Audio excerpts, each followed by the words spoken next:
Hot here too. Okay, it's gonna be going live here shortly, and then you'll hear the. Then I have to hit the recording button. There's a Right. back.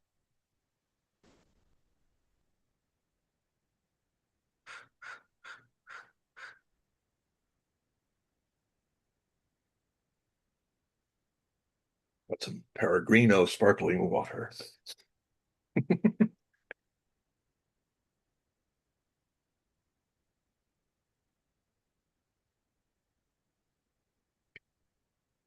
Hello, John. Thank you for coming back to the channel. This is our part 37 of a very long series. We haven't talked in a little while because I was away, but a lot has happened. So, Really? so where do you want to begin? God, where to begin? Oh, well. Well, there's a potentially interesting development that's coming on rather fast concerning a summit in Alaska between Vladimir Putin and President Trump. And that's pretty big. I think one thing we'll clearly see is how many of the forces of war and making war business and keeping this grift going and all will kind of show themselves. Um, there's a whole lot of stuff that's being thrown around that isn't true. A lot of spin doctoring before the spin is spun.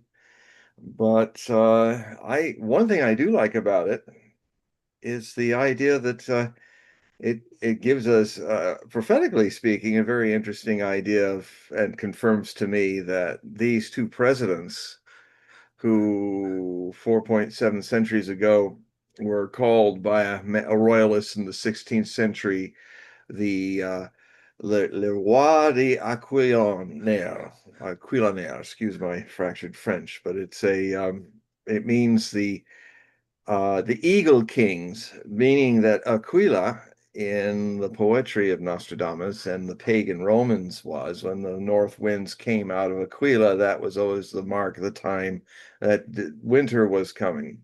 So, you gotta follow the poetic significance of Nostradamus's statements, which are mostly lost to us because, except in my book on his biography, when I actually put all the quatrains that I used in the biography into French rhyme and English rhyme. Uh, I guess the first Nostradamian who's not a French person to do that. Uh, and certainly most of the French also did it in open verse because I would have loved to have in my Nostradamus project do that for all the verses, but it's just too large a job. And even somebody who's writing a 3,000 word 4 volume project, uh, there are even limits to some crazy person like me. So it will not happen. I learned that from doing the 40 or so that I had to do, mostly on contemporary prophecy matters and Nostradamus, A Life and Myth, which is the first truly full biography, 450 pages long, that anyone's ever written on the life and the myth and the prophecies and the the life and the afterlife of Nostradamus. And so, if you go to type in John Hogue on books, you will get one of my books prompting up. Click on the author's link, and you'll be able to find that book, which I designed the cover of. Actually, come to think of it, since I'm since I have a copy here, since I'm knocking things over, this is what it looks like. I designed it. It's kind of an unusual thing. That bust is from Salon-Provence of Nostradamus, and the background is a moonlit night in Iceland, Oh, and wow. I reversed them, and it turned into this weird thing where almost faces are in it. And then I have Nostradamus in this mirror, but behind him he has a ceiling made of waves upside down, and an ocean horizon, which would be the air, should have been right side up, is upside down.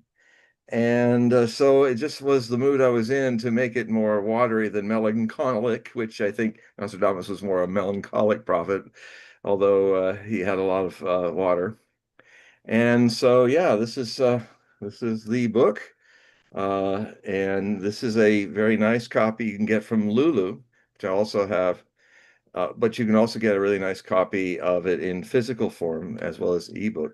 But it's quite a, it's kind of the go-to book in this matter. Just to remind the audience, the links in the description to get to John's website so you can sign up for his periodical and his readings, and we'll cover that throughout the show. But the link is in the description of this video and all the videos that I have done with John. Great. Yeah. So one good thing is happening astrologically for Donald Trump, because he's got a whole lot of challenges since May that makes him quite erratic. We'll go into that a bit. Is that he has well, we all have suffered through and are in the final days of a very difficult Mercury retrograde in Leo, which has been quite a struggle for me because I have, for you readers are waiting for my next Hogue prophecy report. The last one came out on the 31st of May. I have been working on one of those difficult literary children that often turn out to grow up to be something really wonderful. And aided by the retrograde, which was a lot of starts and stops, and aided also, I think, because I've been working so hard since the first half of the year that sometimes my life force is like a mule, and the soul's the driver of it, and the mule's getting kicked, and the mule just doesn't want to move. And so I just go, okay, mule needs to rest. I can't push it because the soul doesn't have those problems of being embodied. So I just roll with the mule's rhythm, and I've been almost 8 weeks writing this thing, which is now 54,000 words. It's a book size now in 10 articles. And the the good news for Donald Trump is and for the people negotiating is that there's not a restriction now. It's going, by the time they're talking, and possibly Anchorage, I imagine, is where they're going to hold this. It would make sense rather than Fairbanks or Nome or something. But the I think or maybe on a fishing trawler from Deadliest Catch. I don't know. Uh, yes. Yes, what to do. We might get seasick. That's not going to be good. Um, so we are, God, where to begin? I mean, I'm literally kind of going thorn because I have been spending all day writing on all kinds of things and watching and doing stuff, and it's one of those things where there's so much to talk about that I can just kind of cascade on you. So, with that in mind, that's a cue for any of you out there. While I get warmed up, start asking your questions, start typing your questions, start making a recording as you can of any of your questions, and that would be a wonderful help. But Right. I For will the say, go ahead. for the audience, there's XSpace link where if you want to ask the question live, you can just click the XSpaces link in the chat, and you can be live, ask the question. I'll give you the mic, just ask for the mic, or you can type it in the chat and I'll read it. Okay. Yeah, so let's talk a little bit about what Trump has been struggling with astrologically. It's been a lot for him. Um, I'm just pulling up his chart on Astrodienst. They make the best pie chart designs that I've ever seen. Really friendly to the eye, clear to their aspectarians are really great. I highly recommend people go check them out. And let's see.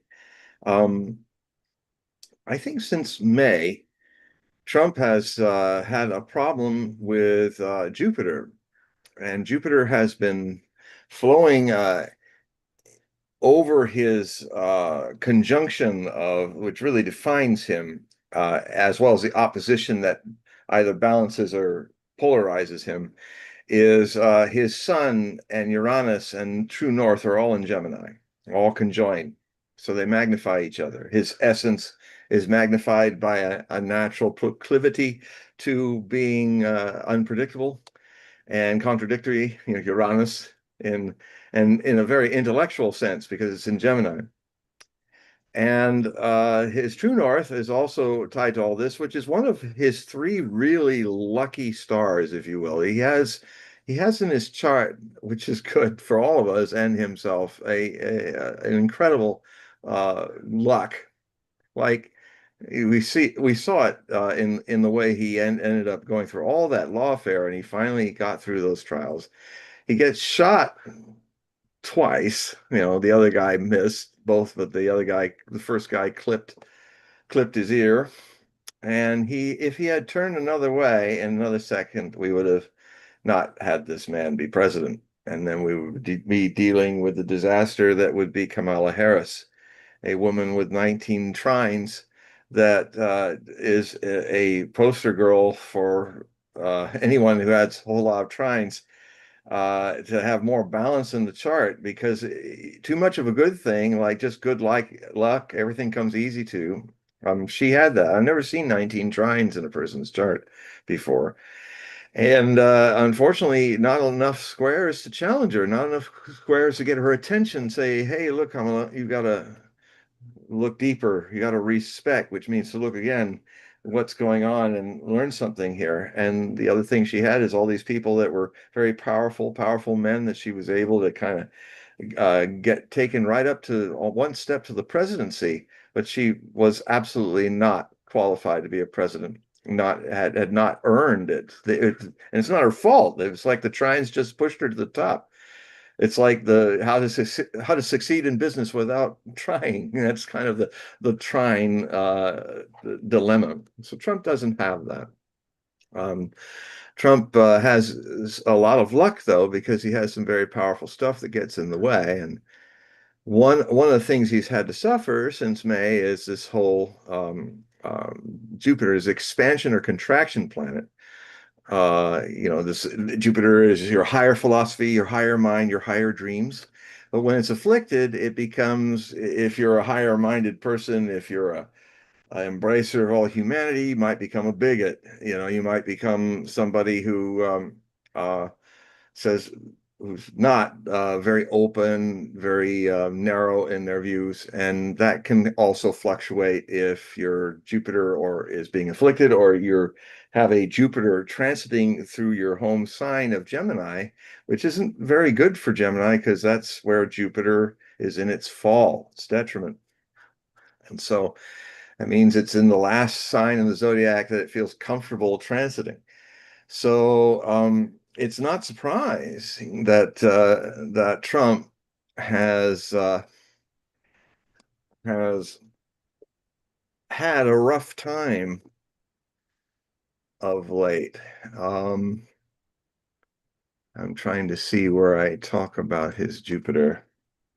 Quote it from the new set of articles that should be out in a few days. Let's see, where is it? It's a big volume.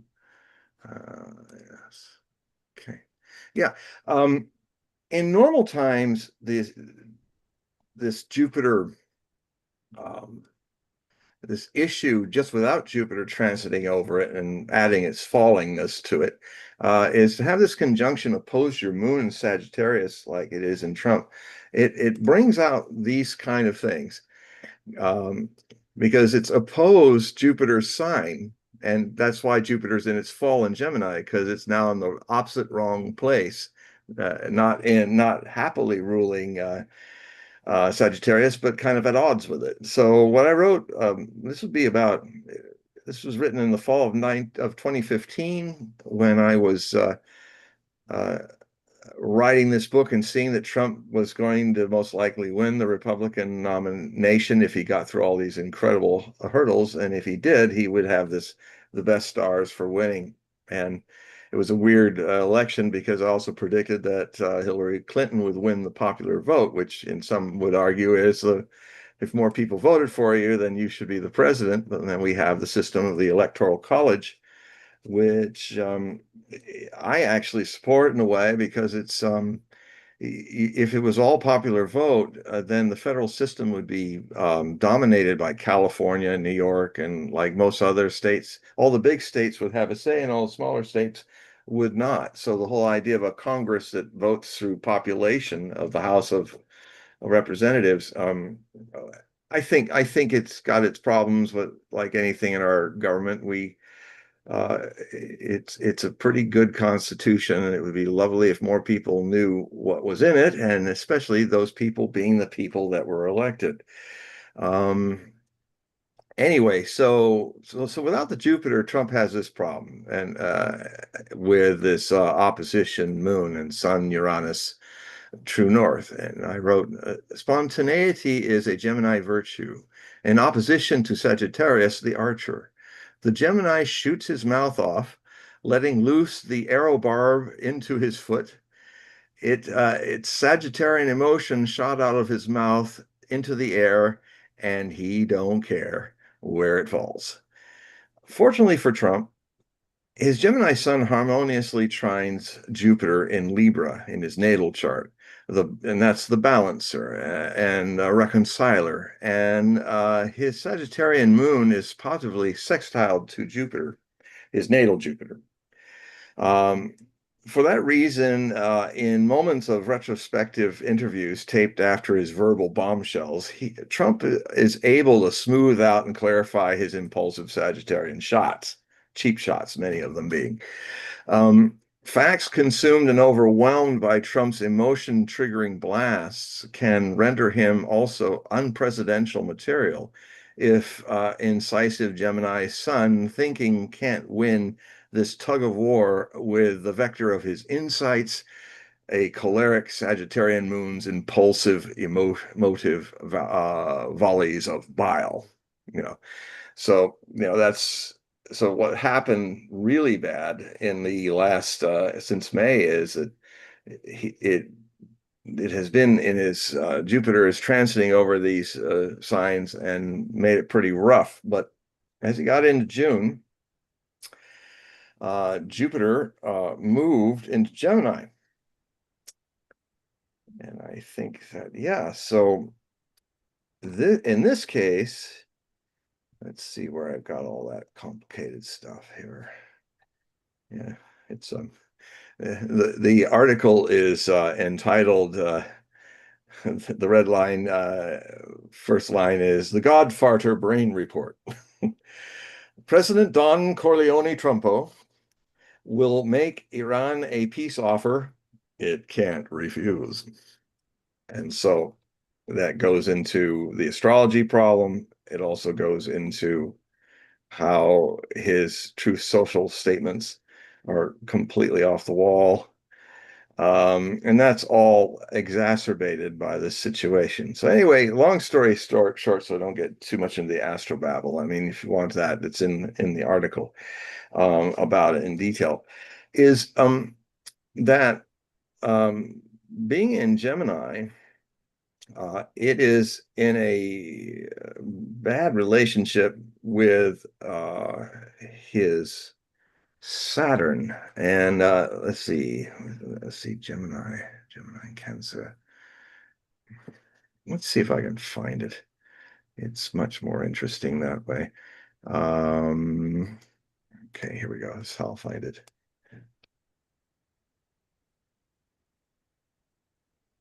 For the ones that are listening, please type in your question in the chat or join X Spaces and you can ask for the mic.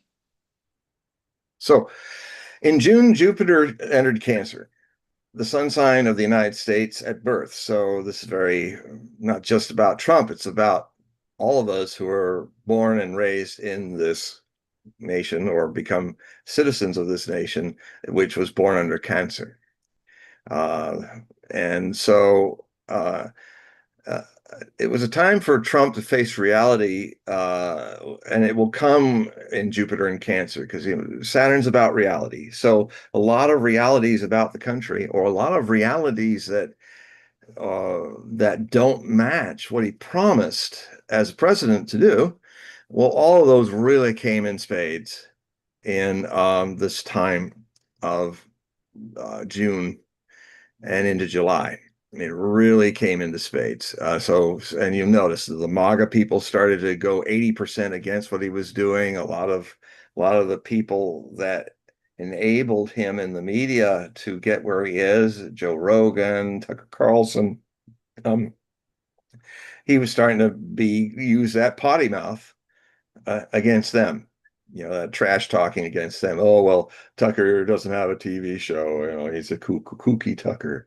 And and even in a more deadly way, it had him on Truth Social basically sending out a message on the day, the 60-day deadline for the Iranians to just put up or shut up in negotiation. He made it very clear, and at least that Trump was writing. I don't know which Trump wrote another 24 hours later, but in that Trump, on the 12th of June, he was basically giving every indication that, hey, he didn't talk about the deadline, which was happening on the 12th, but he was putting out to the Iranian team that was coming that, if I feel good, we're getting close to a deal.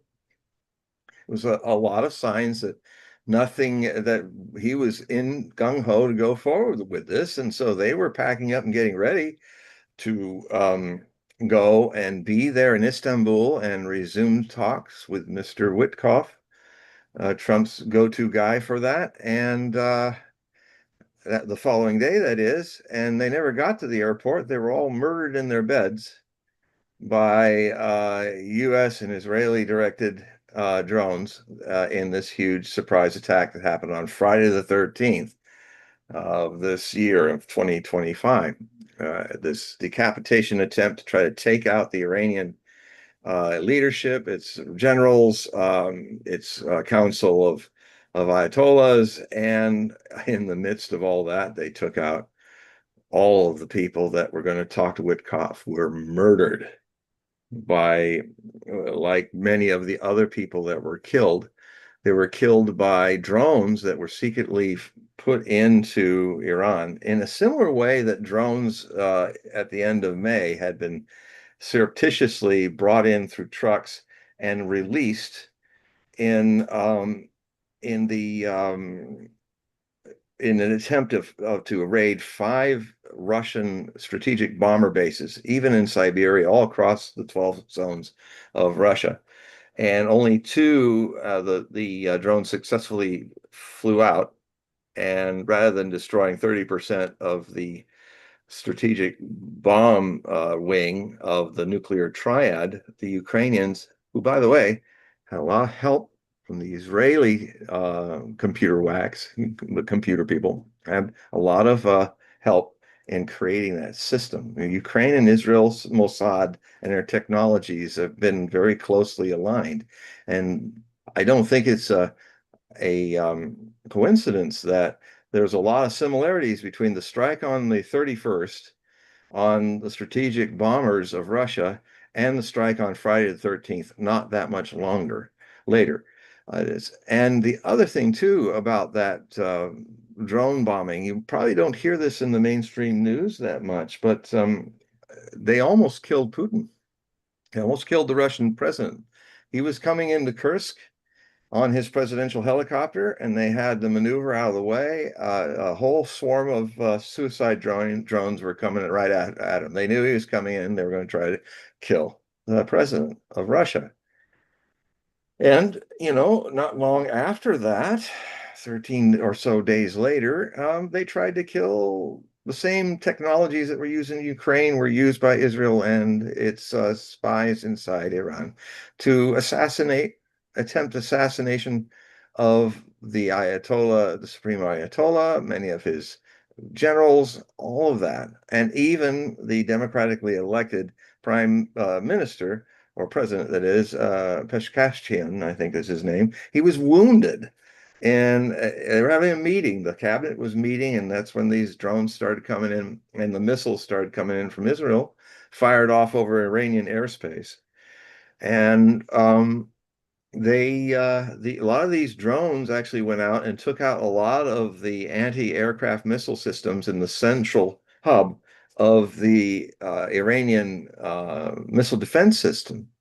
And that allowed a lot of the missiles to get through, unlike the last time they shot missiles where the system was up back in October of last year. This time, a lot of the missiles got through. So it was a Pearl Harbor event. And I know from my contacts in Iran that what they did was if they had two generals, see, the IAEA was supposed to keep this information confidential and not give it to any other nations because they need to know stuff is there. But there were people in the IAEA, the International Atomic Energy Administration, who were giving over all those intimate details to Mossad and CIA.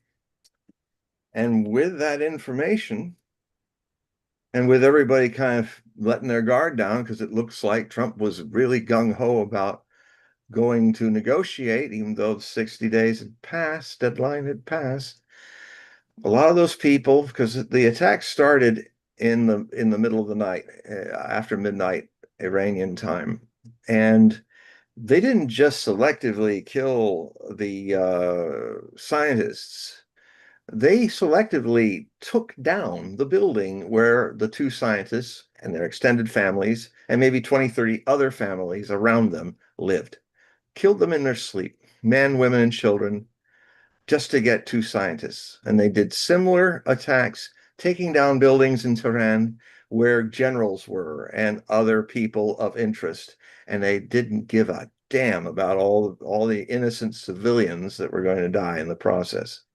And up to 1,000 innocent civilians were killed in those strikes. And it didn't work. They didn't decapitate Iran. Iran was the Russians came in to help with the Iranians, and the Israelis had put some kind of virus into the system, so it went down for I think about 7 to 12 hours, the system of communication between all the anti-missile batteries in Iran. So that was difficult. But I think within 12 hours, with the help of Russians technicians, they got that fixed. And then Iran started replying with the steadiest direct attack of missiles that I've ever seen them throw before. And I tell you, I've got the evidence, the pictures and all. I've got the devastation that happened. I even have pictures where in this new set of articles where I say, guess where this is? It looks like Gaza, doesn't it? The way the Israelis have literally dropped the nuclear tonnage of 3 Hiroshima bombs and leveled an urban sprawl, one of the greatest and tightest, most populated in the world, the size of metropolitan London. And now the Israeli government didn't want a lot of the people that were dropping food from other countries to fly over the Strip, but they had to fly over the Gaza Strip. And a lot of reporters and people in the mainstream press got to see the cratered lunar landscape that I have been watching for 22 months, where everything is utterly destroyed. I mean, you haven't seen this kind of destruction since the Warsaw Ghetto was leveled by the Gestapo and the SS. It looked just like the Warsaw Ghetto. I mean, so in a way, Trump was having a lot of truth thrust at him and a lot of the things that he was saying, because then he went the next day after the attack when he got on Truth Social. I mean, he sounded like a gangster thug. He was saying, well, we told you that the deadline's coming. He never mentioned the deadline in his previous message. We told you it was coming, and you just didn't come through. So, it's all your fault this happened. And all those people now are dead, talking about the leaders. No, they aren't. Actually, most of them survived. Only a third. He only managed to hit, as a mafia boss, a third of the people who he made an offer they couldn't refuse. And he, threw the horse in the bed. Uh, but with not the nobility even of a thief of a Don Corleone.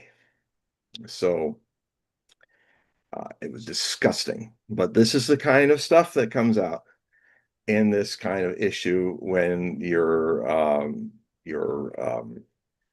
Saturn is in Cancer. The transiting Saturn is in Cancer, transiting over your your Mercury and let's see, your Mercury, your Venus in Cancer. So your diplomat is not working very well, and also your Saturn. So and it got really bad. So the struggle with truth, and it's ironic, truth social. The struggle with truth in the social contact was really not working for him. And the other thing too is that a lot of people started to see, and I think this is happening, I'm sorry to say, that we're seeing him aging very fast in this Trump 2.0. And he's actually in his 80th year now in a highly stressful job. And listen, watching my own father in this situation, who was a very powerful man, he could take a lot of stress. But when he got older, he kind of fell apart in like 3 years. It's just almost like the strength of his stamina, of his powerful Taurian body, was just he could hold it, he could hold it, he could hold it, and then it went. So it was a real message to my brother and I, who also have a lot of stamina like that. You got to watch it. It can just go fast. So I'm looking at Trump. So I talk a lot in these reports, these new reports about the situation of Alzheimer's and dementia that is in the Trump family. And and I understand it as somebody, my some of my relatives have that too. I won't mention which side of the family, but so it's an issue, uh, and so it was a really tough time. I think this easing off a bit, but unfortunately, this movement of Saturn, um, it's going to go, or Jupiter, I'm sorry, Jupiter in Cancer, the expansion planet being put upon his natal Saturn, the limiter planet, or better, the reality planet. I mean, Jupiter's a dreamer. Jupiter's got these high ideas, or just as a boastful person who has believes that they can do anything they like. But Saturn is always there. Saturn is a grim reaper in your chart if you cannot understand what Saturn limits. It's not you, it's your delusions, it's your ego. Saturn is about truth. And Saturn, if you embrace Saturn's lessons, if you love truth, if you want to know how you really tick and what's really going on, even if it hurts your illusions or your dreams or your expectations, Saturn limits those. Saturn is about you becoming a Buddha, you becoming completely awakened to yourself, a light unto yourself. So it gets this bad connotation of being grim reaper because of all the egos it's hurt throughout the years people have studied astrology. But it's not.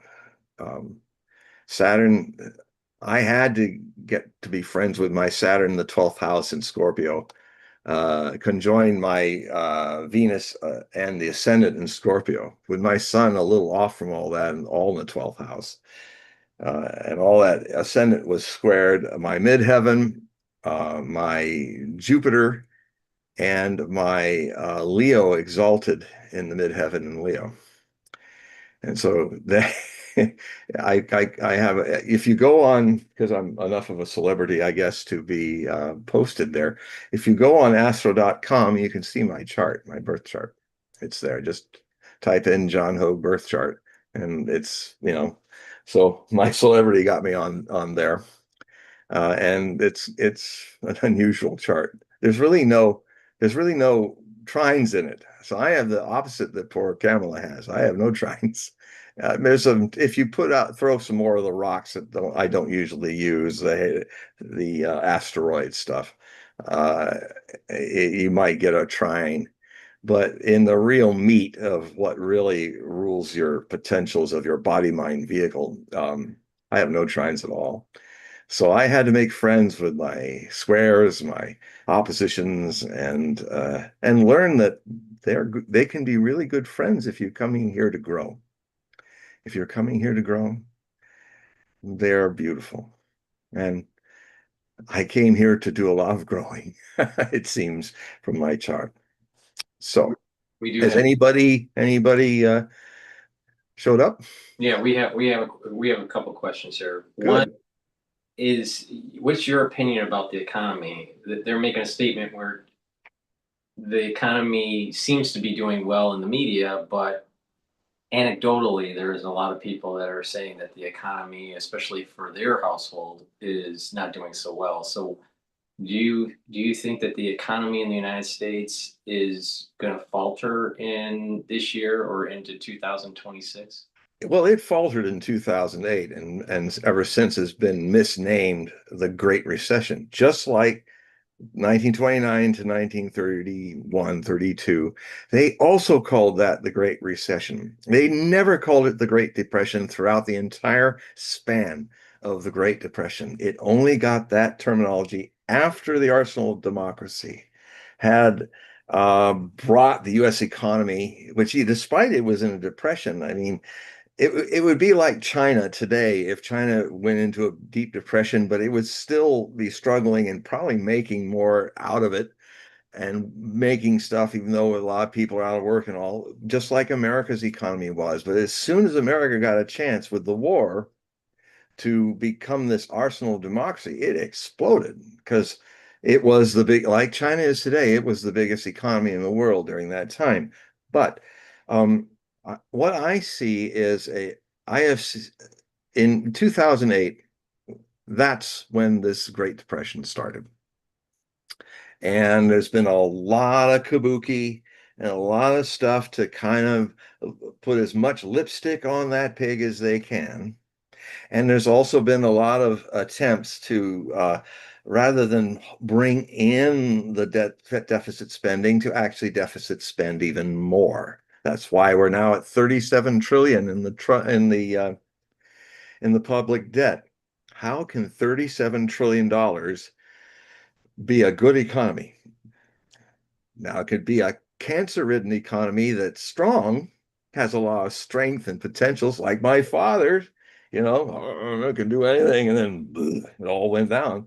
And that's what's going to happen with this one. And it could happen as soon as September, October, um, or we'll keep kicking it down the road, and then we reach a situation. Well, and the other thing that's doing it too is what we've done as our American leaders have done and economic leaders have done is to make the US dollar so toxic that people that love it, Indians, Chinese, everybody, they love the US dollar.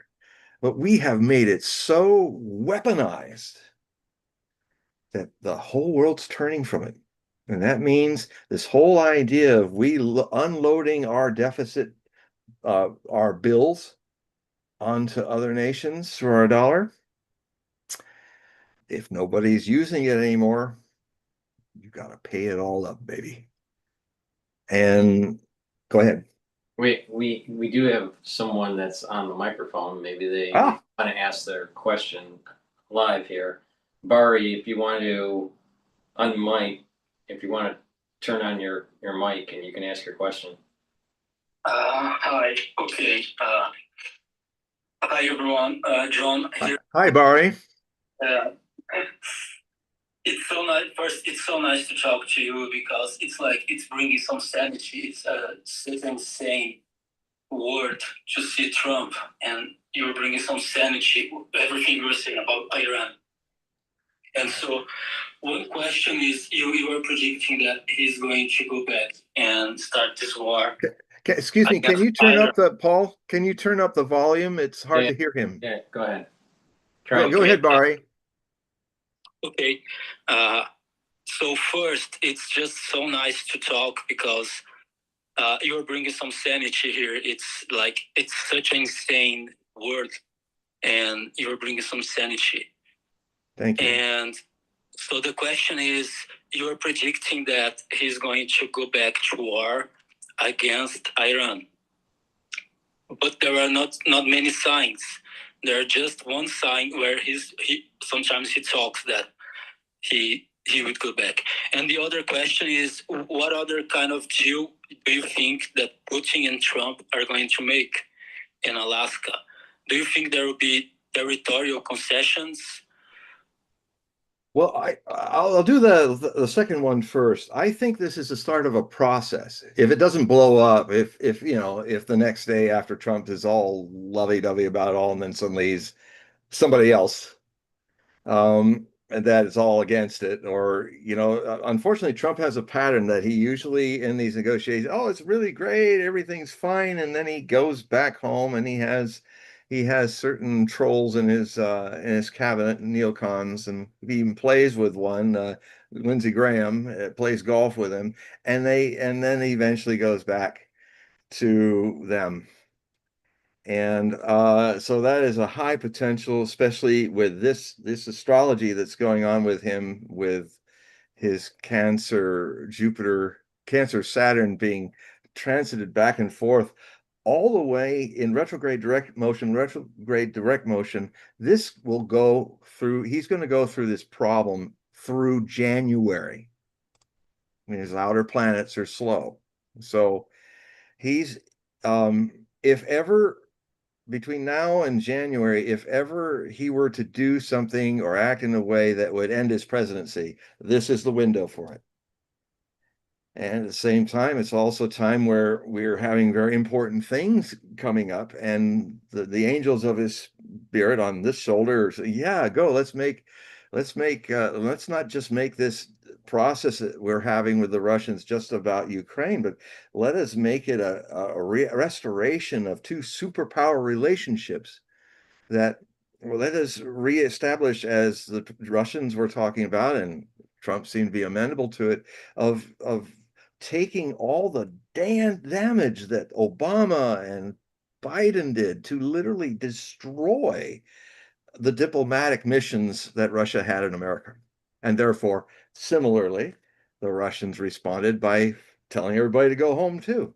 And for 3.5 years or more, that we had Biden, also an Alzheimer's victim, not talking, and none of his people talking to the Russians. To the point is, as Scott Ritter said about his contacts with the American and Russian ambassador, he just went home. There was nothing for him to do there. Nobody was talking. He's in Washington. We came so close in October through January. That's when the Ukrainian missile crisis that I've been predicting and warning happened. And the only thing that stopped it was Biden shuffling off on Inauguration Day, on the 20th of January. And so there, about this issue of another strike on Iran, I think it's unavoidable. I think it is coming, and I'm praying that it does not come. Well, I have my ephemeris out here. I'm hoping that it's not going to come where it would be the worst for Israel and America and the world to do it. This would be after Yom Kippur, and a day after the time that might happen. The influence will happen during Sukkot, in the Holy Week. The influences of this transit of Mars in Scorpio. That's a very secretive, warring, like surprise attacking kind of thing. Mars in Scorpio, and it begins to, on the, let's see, around the 7th and 8th. No, let's see. No, on the 9th, 10th, and 11th of Sukkot, towards the end of the Holy Week, is when it begins to exactly square the Israeli birth chart of Israel's Pluto, which I think is in Leo. Let me pull that chart. I have that up too. So, surprise attack by the United States or Israel or by Iran? No, Iran's not good. It's the only people that are doing that kind of stuff. The only people trying to play the Japanese at Pearl Harbor have been the United States and Israel. Now, Israel, the Zionist leadership of Israel has done it, unfortunately. So you're thinking like a false flag kind of event? It could be a false flag. It could be a assassination. It could be. Remember, this is the new way of war now. It kind of reminds me a bit of how they used to do war when Nostradamus was trying to warn people in France about the wars of religion that were about to come. And if you study the wars of religion, it was more of the loss of life happened between one set of nobles assassinating the other set. Very famous, notorious assassinations, and I think there's something repeating itself here. That's why I'm very concerned about Putin going to Alaska. I'm very concerned. It's always kind of hovering around there, and it almost happened last year. The idea of taking him down by air. And if that happens, what makes you think the United States president might have Air Force One also taken down by air? And then maybe Netanyahu's taken down by air. This is the kind of skullduggery that could happen. And especially with these passages over the Israeli birth chart. I said to my American contact, a rabbi who I very much respect, he'll often call me. He's also very gifted in seeing the future, and he will sometimes call me, and whenever he calls me, I stop what I'm doing because he'll say, "John, we have to talk." And oh no, something big, and then it's usually feeling it too. And then we have these long talks, and it happened just before 7th October. Yeah. Wow. It happened at other times, and we had a long talk about what this might mean.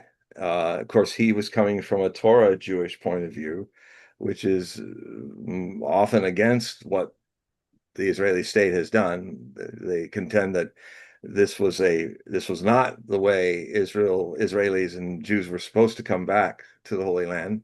They came back as thieves and robbed the people that were already there, and that it's interesting too because Palestine comes. I learned this from Tom Robbins and checked it. Palestine comes from Pallas. Pallas predates. It's a pagan goddess that predates all the stuff that's in the Bible. And the name of that area is called Palestine, the land of Pallas, because Pallas was a donkey-headed goddess that was worshipped by early pagans in that region. And so, I mean, it may very well be that some of the oldest Semites that populated that area are Palestinians.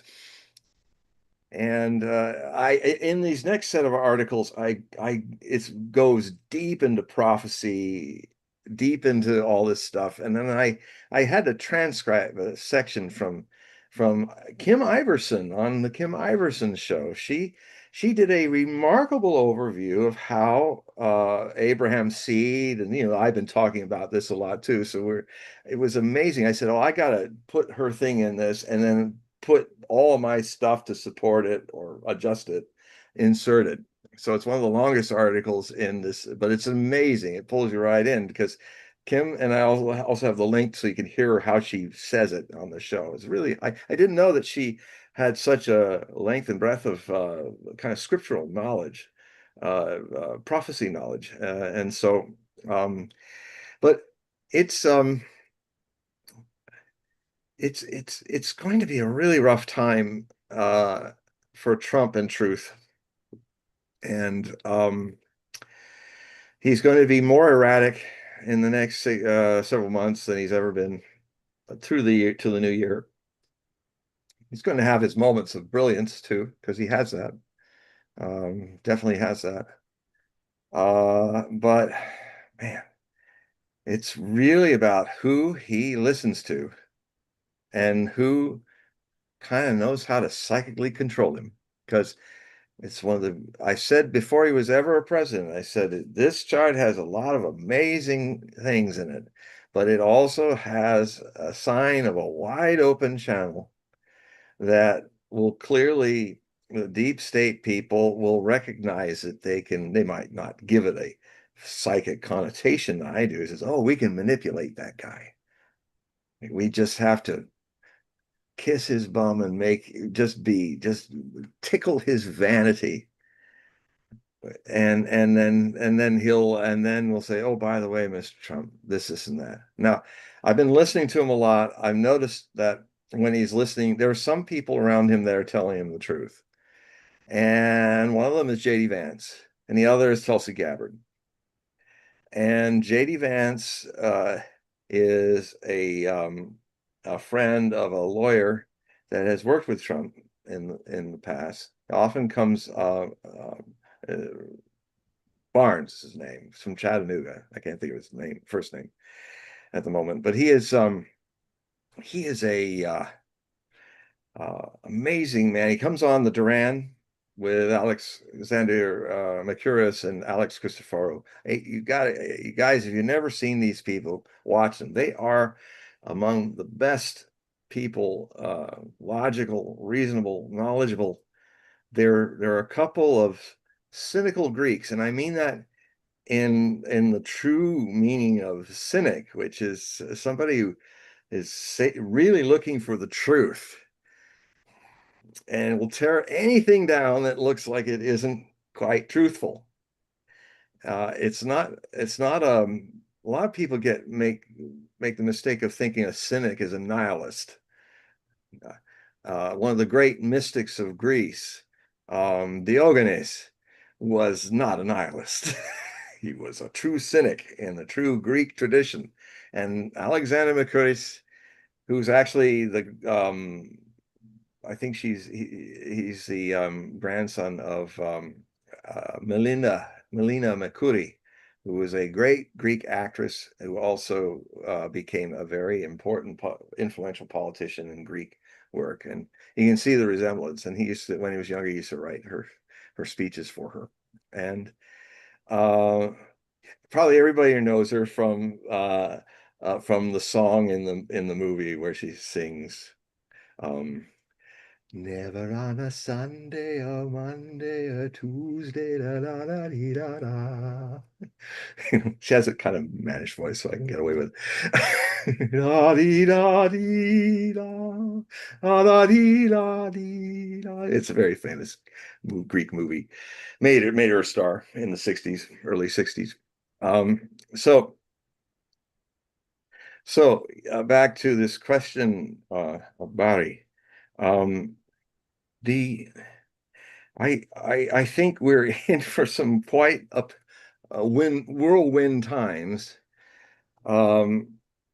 with some hopeful things starting and a whole lot of darkness that wants to crush it. Because I think also I was watching today, one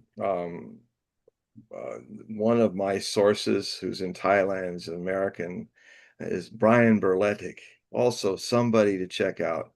I mean, I try in my work to be a gate opener to my readers and to my listeners and watchers of the real news world out there.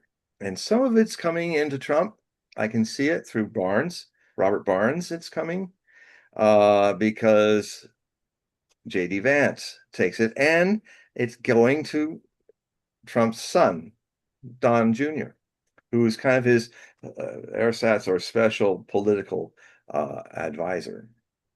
So, his son, Don, is giving it to him, I think. And and certainly Tulsi Gabbard is getting it. I know that she sometimes calls Scott Ritter, who's a very good source, who's got his passport back and he's in Russia right now.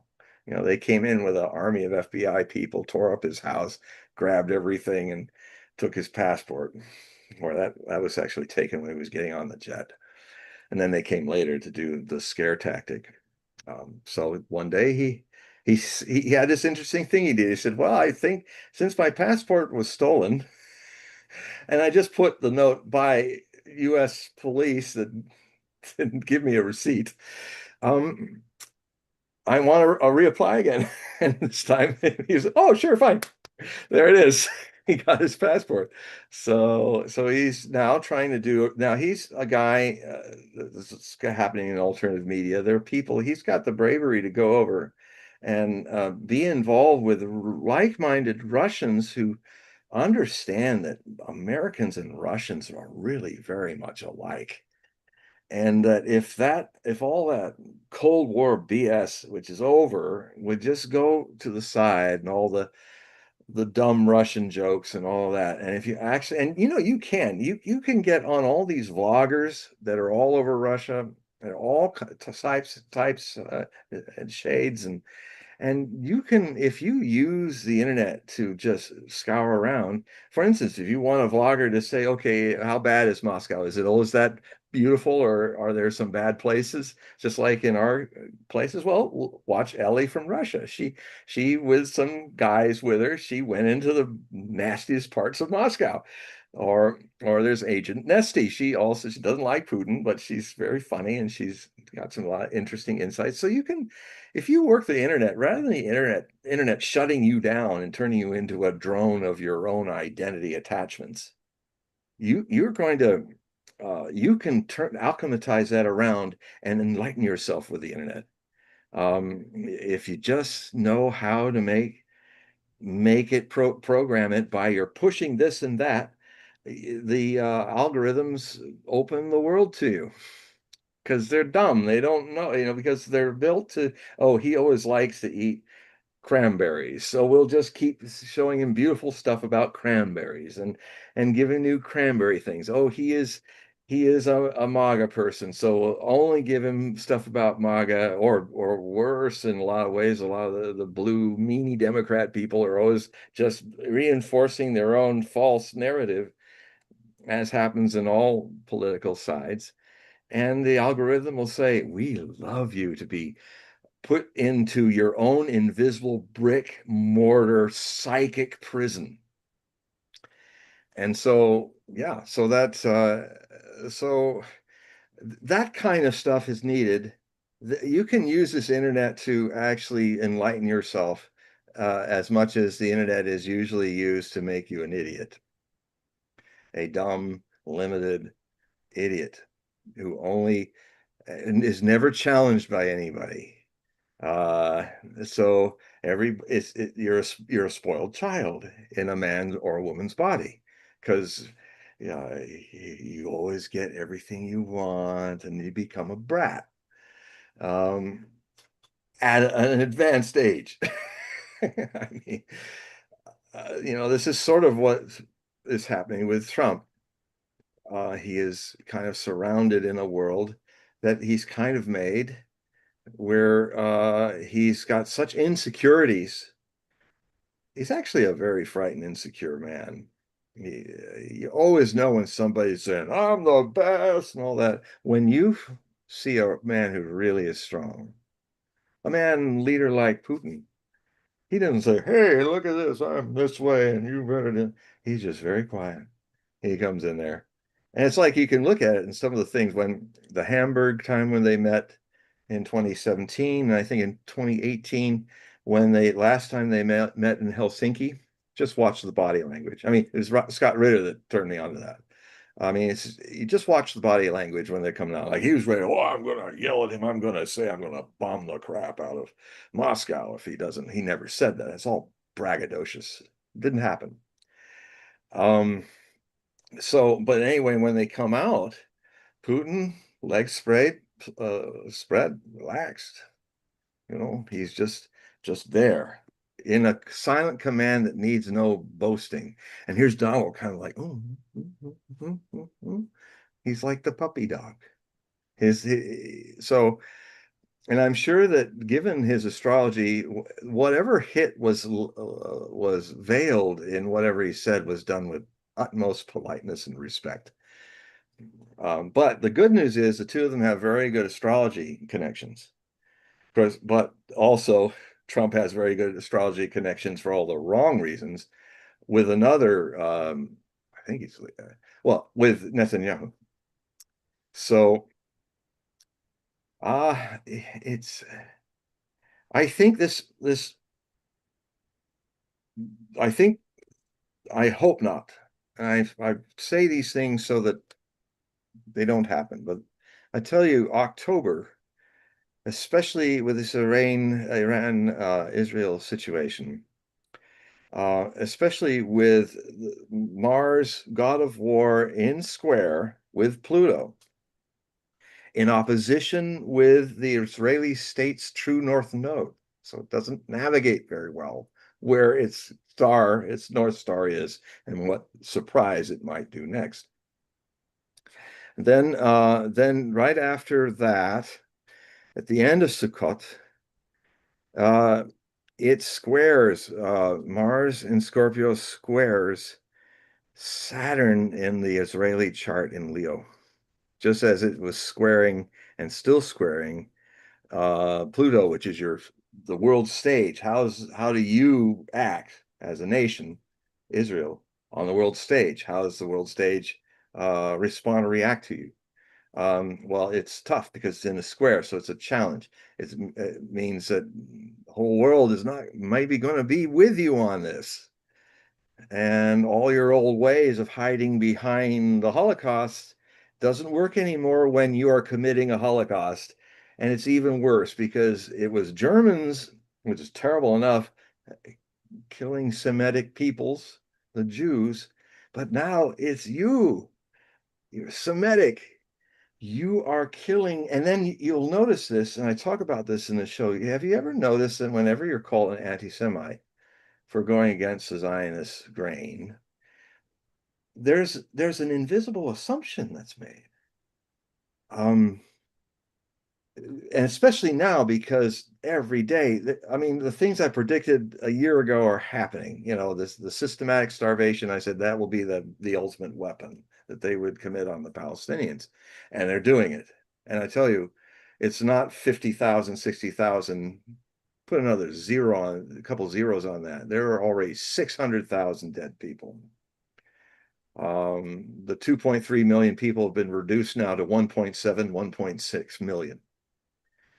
Now, I'm saying this this is future fact, folks.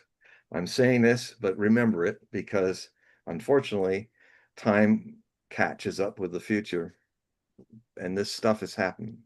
But we'll see. The judgment will be in actions and events, but I put that out there for you all. I actually hope I'm wrong. I hope I'm wrong about most of these things. I hate being right about these things. But evil is predictable. It kind of goes where it wants to go. Genius and love is spontaneous, so it's very hard to predict it. Stupidity is the fuel, the engine, and the fuel of successful prophecy, unfortunately. If you watch how people are predictable when they are unconscious, when they're not centered in their divine spark, it is very easy to see where they're going to go with it, sadly to say. But if this world becomes a world of more enlightenment, the future will be much harder to predict, because people are living in the eternity of the present, where they're able to respond, not responsible, but able to respond, response able.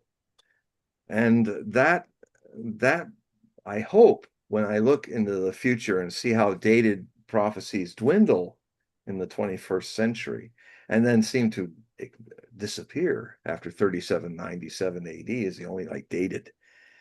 And there's also a 2025 prophecy of Cairo, the seer, the palmist. But otherwise no dates from the same control group of people that were really good at doing what's one of the hardest things to do, in prophecy, and that is predict dates, not just dates in a few months, but a few thousand years. I mean, Nostradamus was one of the kings of that. He's got one of the longest out there dates waiting, and what makes it intriguing is it's about the sun suddenly expanding to devour the earth. But he talks about the revolution of Saturn and Mars continuing.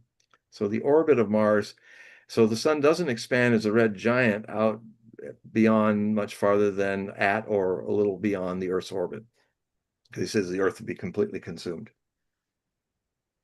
Isn't it interesting that a man in the 16th century has grasped the volume of matter in our little yellow dwarf star, that when it becomes a red giant, although it seems rather odd that it was 1,800 years from now, or less than 1,700 years. Isn't it interesting that the volume of the astrologer and the volume of the astronomers of today both see our little star as a red giant going only as far as Earth's orbit, a 93 million mile radius? Right. That's the kind of stuff where fact and the fantastic of prophecy starts making interesting associations. Stay open. Don't rush to judge it for or against. Hover. Doubt means in Indo-European roots to hover between two possibilities. So so I think we may see a major economic crisis coming up. I am afraid that we will make the mistake of just patching it and kicking it down the road again. We're all too predictable in that regard. But I think what will happen in another year or two, by the way, all this attack that the president did on the BRICS is just made them stronger. They actually united even firmer. And they're not against the United States or the dollar. The United States and the dollar is against them. If the United States, I'd love to tell Trump this: you want to save the dollar? It's so easy that a child can understand, but a grown-up can't. Stop sanctioning people with it. If Trump one day got up and said, all the 300, 400 sanctions that are out there that we've been doing since we started sanctioning people by pressuring, using the dollar as a weapon. What if he dropped all of those? Said, US dollar's clean, folks, come back home. We're not doing that shit anymore because it's toxic. And we are sorry. We have forced you to leave our dollar. You have not left on your own choice. We forced you to leave. The other thing too is the BRICS is not adverse to anyone, any nation using its system where everybody's using their own currency, not even making a new currency. They're just using their own currency through a kind of SWIFT system that doesn't have all that garbage in it. It's not weaponized. They do, though, as a group, have one thing you can't do. You can't push yourself into somebody else's sovereignty. And so you've got to do this, or like America does. So if America wants to bully people, you're out. And you'll be all alone. And you'll be so alone that in another few years, you will have to literally stop being such an irresponsible adult nation by not paying as you go, but making all your wealth by making a lot of debt. And because you print your own money, you're like a guy. Well, you're like Trump. If your ball goes off the golf course, he's just got another ball he pulls out and drops. That's the way all of us Americans have been using the dollar. We got a pockets load of golf balls, and so we never lose a golf ball, and we always win, even though the key of golf, as Scott Ritter kind of educated me on just recently, because he's a golfer. My dad was a golfer. I used to caddy for him. But it's true. The thing that makes golf really interesting, almost a sacred moment, is that you have to be your own referee. You have to put on the card what's correct. If you lost your ball, you have to subtract a stroke. a plus. And you do it even if you're all alone. Otherwise, if you're all alone or you got a setup like Trump had in his Scottish golf place, the footage was there. He hit something into a trap, got a great swing, but it went into the trap. And as he's coming up in his golf cart, he's got these two golfers running ahead, and one not very subtly, probably not a Scorpio, not so good. He ran by and then he threw it behind him. And you could see him do it, and the ball goes bump, bump, bump. And there, Trump sees it and he stops and he goes, "Oh, there's my golf ball." And then he swings from that. And the other guy was going down away from the camera because he was trying to find the one that was in the sand. And, you know, that is I've talked about how Trump has two 8-year-olds. Well, I didn't say about the other. Now the new 8-year-olds coming out. In Trump 1.0, he had the 8-year-old innocent. He even said, "I'm an 8-year-old. I've never changed since I was 8."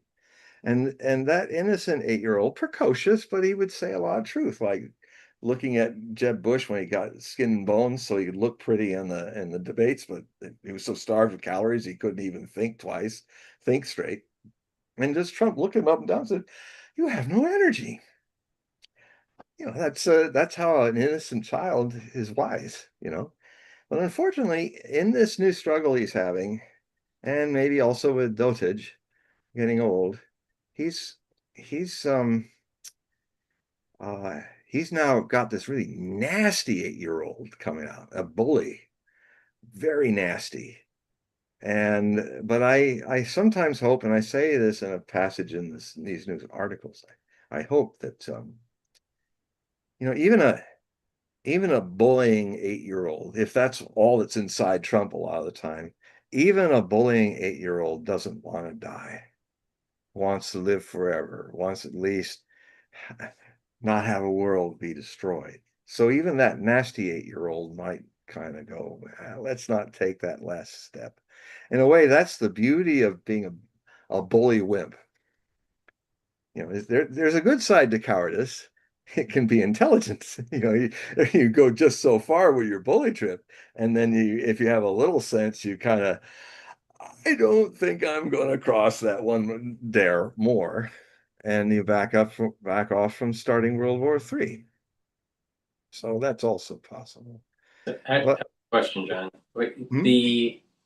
The 8-year-old, which 8-year-old is represented with the gold that's being put in the Oval Office?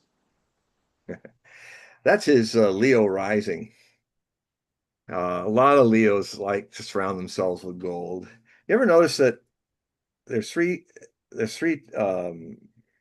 two colors that Trump likes on his tie more than any other? If you watch him, he'll do the blue. He won't do green, but he'll do the blue, the primary colors. But he's often in a golden tie or a pink tie. And the golden tie is because he has a very powerful rising sign in Leo, which is the color of the sun. It's the sun. It's the sign of Leo, the big heart, lion heart. And he's a Gemini. The color of Gemini is pink. Wagner, famous Gemini composer of Germany, one time he designed an outfit that was all different shades of pink when nobody was doing that in Victorian Germany states. So that's I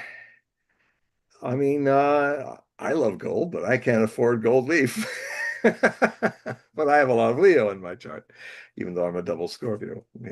I never really liked gold. I was more of a, just like a silver, chrome. Yeah, you're a silver chrome guy. You are silver. I don't like gold. I don't know. I have to check your chart. I don't know. I don't. I have your chart somewhere. I have to look and say, well, why is Paul a silver guy and other people are golden guys? I mean, I love silver too. I love all precious metals, but I must say I love the color of gold. We do have a question from the audience. They want to know about your take on the interstellar object that's coming in. It's very interesting. I think Loeb is doing some very interesting stuff. The professor that's kind of been brave enough to talk about that. It's the whole 8 degrees off the solar radius, or yeah, that's definitely the fact that it's coming in behind the sun. And it'll be very interesting if we get a chance. Well, two things could happen. If we don't see it again, if it doesn't emerge from behind the sun, that says something that a rock in space doesn't do. And a rock that clearly didn't get broken up by the sun, because you'll see it. You'll see the debris. One way or another, you'll know. But what if it doesn't show up past there? What if it somehow, which just did some technology or something one could surmise that we don't know of. But if it's trying to play act as a comet, then it is going to come around eventually, and then we'll have to see. I used to say I get the question a lot on Coast to Coast, all the 30 years plus that I've been on it, with Art Bell first and then with George Nuri.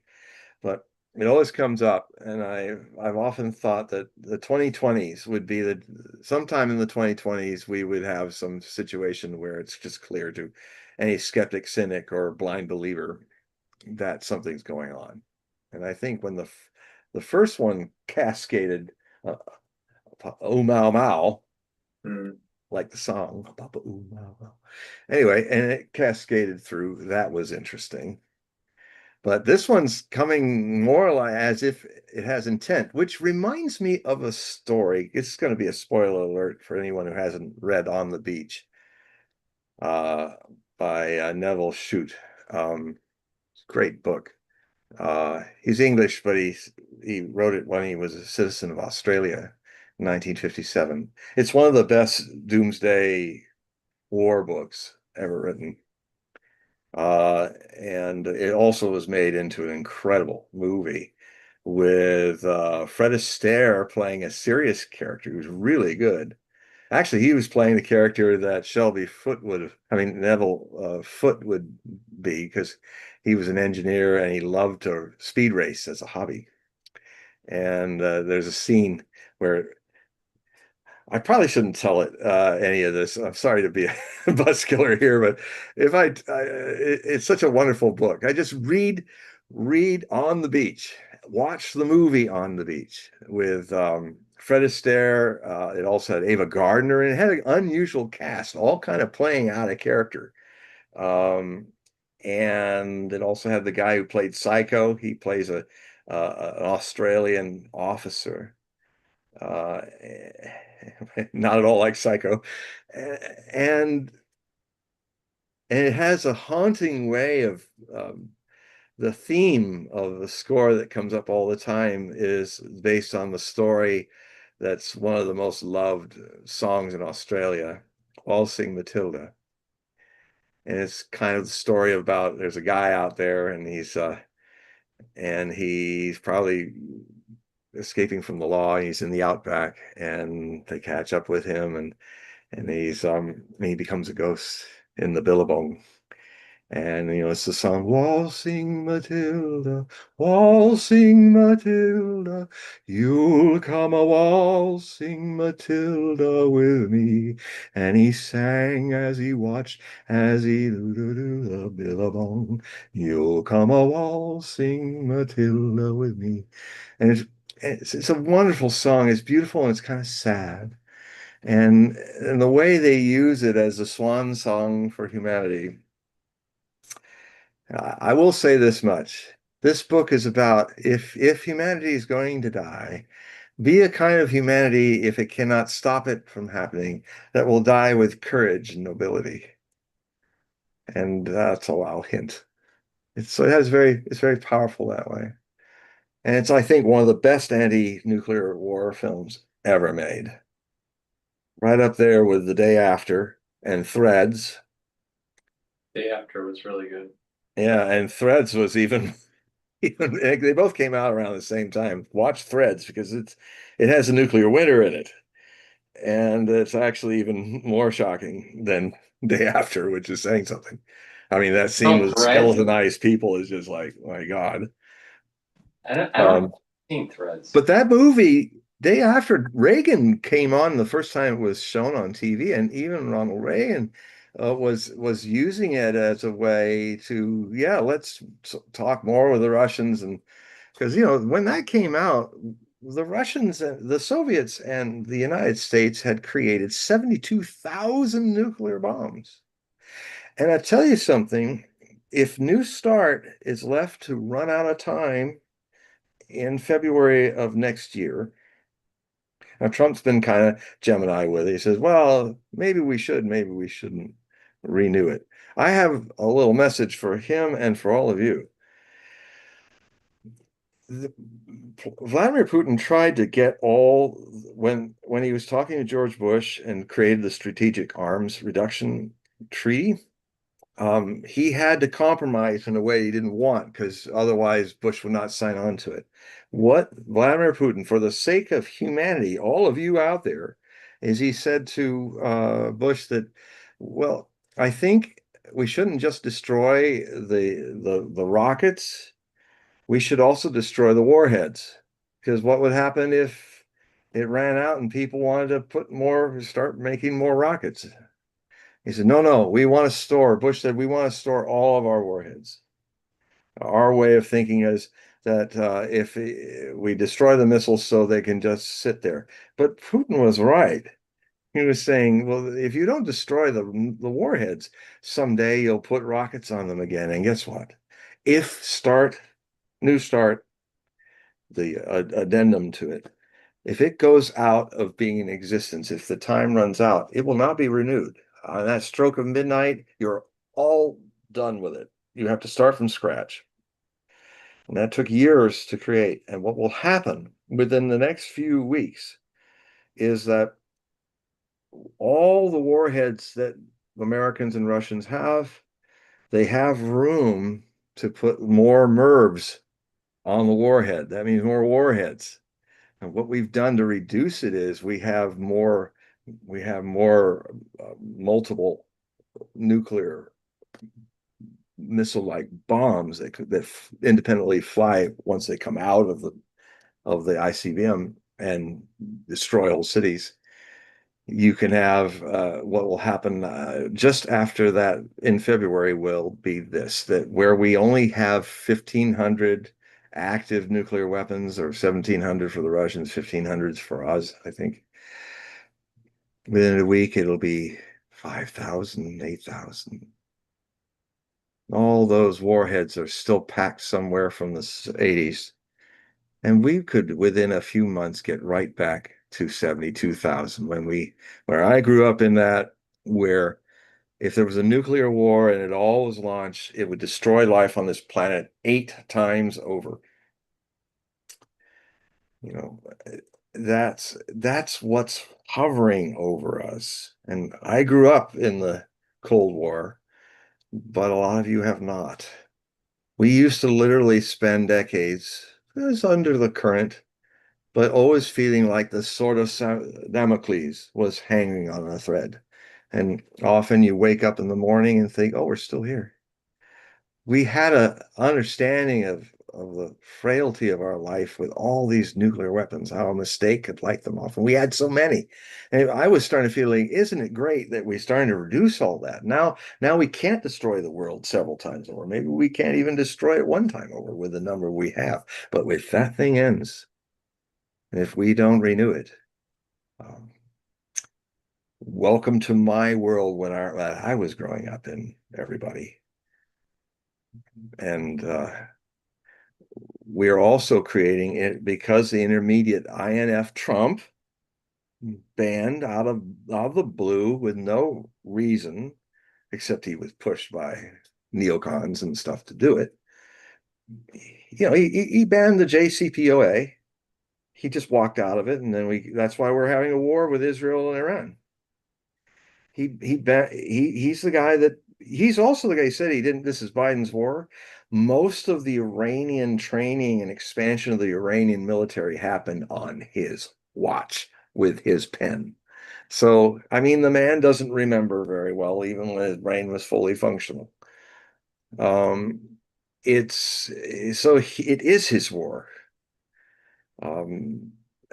he just, well, let's just move beyond that. Exit stage right, you know. And so that's a very important thing to be aware of. That this new start has to. I'm sure Putin is going to talk to him. That's what could also happen in this process that they're beginning. It's not just going to be about Ukraine. It's going to be about a lot of things. That and I know this because this is what the Russians have been saying. I'm listening to them. Lavrov, Putin, and these people have made. I get the feeling sometimes in these telephone conversations, Trump has heard this many times before. The Russians very patiently, politely, but firmly have stated their grievances and the things that if these things happen, there can be a ceasefire. There can be one. They're all for it. They love a ceasefire, but they don't want a ceasefire that's just looks nice and makes you boost your ego and makes you look like you did something to get a peace prize. And then it goes back to war. No, the Russians always, when they fight wars, they don't fight if they don't start them. But if you start a war with Russia, they finish it. And that means, did we have any salvation of Hitler's Third Reich when they invaded the Soviet Union? Did they have a chance to come back a second time? No, they were utterly destroyed. So the Russians are ready to go all the way conventionally with this war, but they're also open to negotiation. But I can tell you what's going to happen in this. They are not going to make compromises like give part of Kherson back to the Ukrainians. That's another bogus thing that's out there in the press. That's just spin. They're never saying that. I can tell you that if Putin did that, if Trump wanted to and the West wanted to get Putin out of office, that would do it. And guess who would replace him? Medvedev, the former president and prime minister of Russia. He's the guy playing bad cop to all the Truth Social stuff. And it's funny, he got what triggered Trump to do the whole bluff with the move the submarines around and get closer to the Russian land. I read his response, and all he was saying is, and he wasn't being a troller. He was just saying, he was answering these threats, saying, "Look, let's say you did attack us with your sub or something and decapitated." Trump was talking about decapitation, and he responded to it. So, you ought to know this, that we have brought back into operation the dead hand.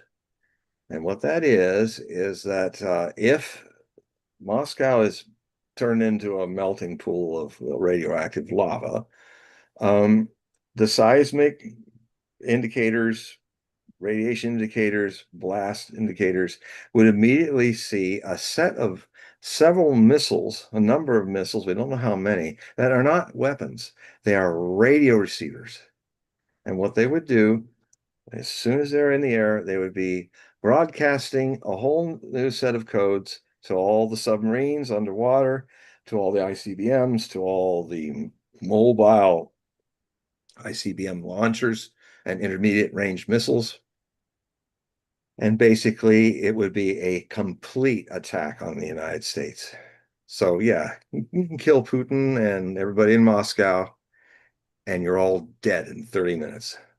Well, you fools and all the rest of us. I mean, this is grown-up time, people. This is your life, your children's life, your future, your legacy, your everything is at stake here. And, that's why. So I hope Israel is not thinking of a strike. I'm making it very open. Astrologically, Israel, if you try to strike Iran in October, you will be destroyed. Because at the end of this situation, at the end of the month, Mars in Scorpio transit directly over in square. I think it's square. Yeah. Or it's opposition actually with the sun sign of Israel, 23 degrees Taurus. It will be 21. Let's see, where is it in the chart here? Yeah, it'll be right over around the 23rd and the 24th of October. It will be in opposition. So it's like the final blow. And what I thought what might happen is if a decapitation strike happens, it will fail, by the way. It's like if the Japanese kind of halfway did an attack and then they went home, and then they're never going to be able to come back and surprise everybody at Pearl Harbor a second time. Well, that's done. So unless Israel is thinking about launching a preemptive nuclear attack, which they could, that might be what happens in October. That still won't fail. That still won't succeed because most of the thousands of missiles and the missile factories are not in Iran. They're underground, scattered across hundreds of fordos, granite mountains, hundreds across an area which Iran is 3 Ukraines put together. A big country, mountainous. I've flown many times back and forth over it on my way to see my master in India for decades. And it's not going to uh, you're not going to stop there won't be a dead man's switch with that. They will be launching those missiles, and conventionally and maybe not conventionally. I mean, some of the articles that I have in this new set of articles is looking at how we should all consider now, but because of this strike on Friday the 13th, unlucky, not so much for Muslims, but more for Israelis. I do a whole article about that. That, in the West, we have all these phobias about triskaidekaphobia, the fear of 13, unlucky number. But I came across some very interesting material from an Islamic scholar who showed that the number 13 in Islam is the luckiest number. They whatever we project on numbers is our thing, but what they've at least projected is it's very good luck for them. So it took 13 years for the whole struggle of Medina to the battle that brought Mecca back to Muhammad was 13 years. The whole exile of 13 years, and there's many other 13s that come up. So one of the reasons why the Ayatollah Khamenei believes that Israel will not exist as a political state by 2040 is because the number 40 is the number of fasting, 40 days and nights of fasting for Moses. And they because Moses and Jesus are part of the Quran, they're also considered prophets of God. They just say that Muhammad's the last prophet of God. That's what they say. So Muhammad spoke a lot about Moses, and also Muhammad fasted for 40 days and 40 nights. And so, and I know, actually, Paul, I have a little segment, as you know, it's good, it's fair, where we were discussing the issue of Rosh Hashanah and the blowing of the ram horn, and how, so I went back and my dyslexic mind, I went back and checked it to make sure I had it not upside down, but in my mind. But yeah, it was that the horn was not able to be blown on a Friday, and October 7th happened, all that happened. And like you were saying that that in 2026, now that's not happening in Rosh Hashanah this year, 2025, but 2026, and I guess so people don't know, that means it's harder to get a blessing, and it's easier for the devil to do his way with you and stuff. So it's, in a way, I would respond as a Jew with saying, oh, well, then I must be more aware and more loving. It's the challenge to be Lot in Sodom and Gomorrah, one good man in Sodom and Gomorrah, who has to leave. I mean, I love the Hasidic version of that, where a lot is saying to God, well, he said, what if there's maybe 100 that might be true? Would you save the city for the rest of the people? And he got God to go, oh yeah, okay, okay. And he finally got down to, what if it's only 2? And that's where it got, no. No. So, but that was one of the most beautiful haggles stories I've ever heard, where guys trying to save poor screwed up folks in Sodom and Gomorrah. But anyway, but you were saying that Rosh Hashanah, the horn cannot be blown on the 2026 Rosh Hashanah because of it's on Friday, and it's also at the end in the next year, 2027. It's also Friday. So I guess, I mean, my dyslexia would maybe not help me in this, but I would say that's the year from the sundown, the sunrise to the sundown of that time of period. I know that we're not talking about, this is the Jewish calendar, and so we're using the Gregorian to try to, which is not really a year in this regard, but still, the I mean, what it means to me is that 26 through 27 is going to be tough because we just had the one. Look what that one did after October 7th. Look what happened. What is happening because of just that? Now. Well, So I yeah. would take it one step further because Okay. the 2026 Rosh Hashanah is on September 11th. That's right. That's right. It is. So I think my personal belief on this is that this 2026 to 2027 is actually a more dangerous time period for the world than what typically It happens is. It's the most. It's really the most in so many ways. I mean, I've been, there's a lot of things that I keep secret and they will never escape my lips. I was asked one time by George Noory, he said, are you telling us everything you're seeing? I said, no, mostly I'm not telling. If it's lurking not too far deep down, I mean, from the surface of this time, I'll never talk about it. But when I start seeing these beasts begin to come to the surface, then I have to talk about it. And I tell you, when you look at all the plans of the warmongers in the West and stuff, you look at how, we'll be ready to go after China in 2028. And you just look at that, and then you look at this with Rosh Hashanah. And yeah, if we get past 2028, then what that means is that it would at least mean that enough virtuous men and women, or enough enlightened men and women, at least with Osho, my teacher, my master, used to say, that if there were 200 more enlightened people than the usual average, in our case with 8 billion people, that consciousness and love is a quality that is stronger than all the quantity of darkness in the universe.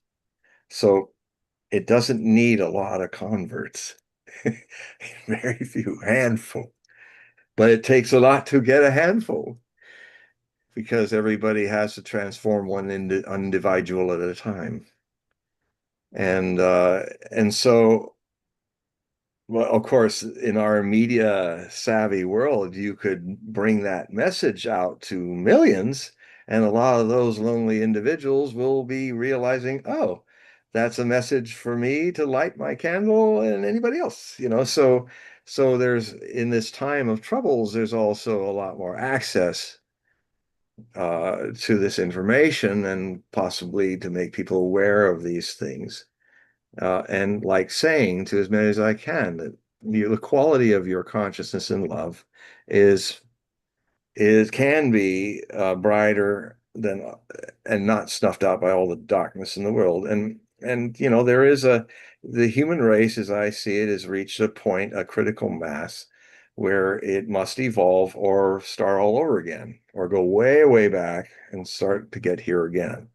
It's a classroom Earth that's moving to a new school. And if you don't graduate, you don't get to go to the new school because it's going to be higher vibratory stuff. And I think if I've been saying, and I'm hopeful because we've already passed through several Cuban Missile Crisis moments. I was in the Cuban Missile Crisis. It changed my life.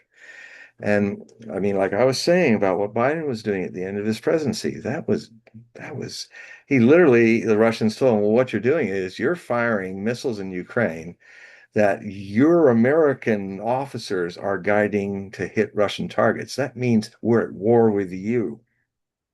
That's what Putin and Lavrov were telling him. He's just like, ugh. That really came close. Closer than anything. And it will never be known, fortunately. But maybe we have to come closer that everybody knows it. Maybe by the good side and the alchemy of this threat is it needs to be something that really scares the crap out of people to wake up. Because Cuban Missile Crisis did it somewhat. But people kind of didn't know how bad it got. Orders of magnitude more dangerous than the Cuban Missile Crisis was what happened in October through January of recent history. The Ukrainian missile crisis happened. And it's by the grace of Vladimir Putin and the Russians and their stoic calmness, their Christian orthodoxy, maybe even. One thing that I like about Christian orthodoxy, it seems like Russian Orthodoxy Christians seem to be closer to the original ideas of early apostles and stuff. And that's why they left the Catholic Church. Catholics started to invent new things that weren't in it. And the way the Orthodox Christians saying, being Orthodox, was, no, we're not supposed to change it. It doesn't care how many million years go by. We don't change this because this is what the master left. I like that. In a way, there's that similar in Judaism. The other thing is that what I've learned from Russian Orthodox Christians and other Orthodox Christians is, in the West, we're always kind of telling the Lord what to do. This should happen. We're trying to argue and convince the Lord to make this future. Who are we to ask anybody? That's what the Christian Orthodox says. The Christian Orthodox says the best thing I can do is learn best from the life of Christ how to live as Christ lived and bear witness to that. I'm not going to even ask God what kind of future to make or not. And there's more of that humility of like in Islam, inshallah, God willing. I leave the future to God and try to live my life in a Christian way as I understand it. This is the fundamental Eastern Orthodox way. And it's interesting that really Eastern Orthodox is not suffering all the hierarchy of Western Christianity, Catholic Church and all that. It's kind of disorganized, just like the early communities of Christendom. It's like, yeah, we're associated and all that, and we kind of do the same thing, but it's not like you have some pope saying, you will do this and that, No, it's very loose. Just like it was when Jesus walked the earth and the first fathers and mothers of Christendom were working in their sadhana. So yes, 2027, 2028 is the climax of this darkness, this auto-suicidal tendency of the collective unconscious humanity to basically are so unconsciously burdened with life that they rather find some excuse to wipe it out. Or they might sit back and think that the new Jerusalem is going to come out of the sky. Or they might take inshallah to another unconscious level. It's you have to be in. It's like this wonderful scene in where one of my favorite Muslim characters, even since I was a kid, was Salahuddin. I even got to hear his name properly, and now it's not Saladin. Let's have some Saladin, and they made some eggs. Um, in Kingdom of Heaven, Ridley Scott's unknown masterpiece, unless you've seen the director's cut. Otherwise, it's a wonderful thing that looked like it never earned a lot of what it did, but all that earning scenes are there. He put them back in. He added in the contract. Okay, if we at least I get to do my director's cut. So I can have you cut the shit out of this, but you have to, give the correct director's cut. So um and I watched it, and it's wonderful. I loved it when it was a mess, but it's really beautiful. And it's a really beautiful look at what's good and bad about Christians, but not good and bad about Islam and Christianity and Judaism and all that. It has wonderful moments. And so anyway, the Caliph was played by this great Mexican actor, but he looks absolutely like a young Caliph, the Pope of Sunni Islam, and he's saying maybe we should get a new king, to Suleiman, Salahuddin. And he says, he said, how was, and this actor, he looks like some Kurdistani guy. He looks amazing. And he says, what was happening before I was here to be king? Is it not God's will that someone came who understood that armies must follow the water and not go across deserts and be lost? Who could else it have been but Allah, who created me to think that way and make it happen? So, and Caliph couldn't answer that really, but then he came up close, and the innocence of his heart, he kind of shamed by what he said, but he said, "You promised, you'd take Jerusalem." He's almost crying. It's like, and then he said, don't forget." And then got on his horse and left. It's quite a scene. Or a wonderful moment where there's a guy who played the doctor in Starship Deep Space Nine. And I never knew what a great actor he was until I saw him play this Muslim disciple of Salahuddin. I didn't even recognize him at first, and it was just so perfectly done. I love to hug him if I ever met him. It was wonderful. And there's some lovely little things like this glorious black stallion at the end of the movie, and Legolas, the guy who played Legolas, and is the main guy in this. And so the man says, "I don't like this horse. I think I will give him to you." It's just, I love it. It's subtle. Or there's this great shot where when finally Balin who's played by the guy who plays Legolas, I can't think of his name at the moment, the elf, he's finally made no terms, and Salahuddin did what he actually did. He said, you can't have the city, but all the people in the city can leave and be protected, and they can go to Christian lands.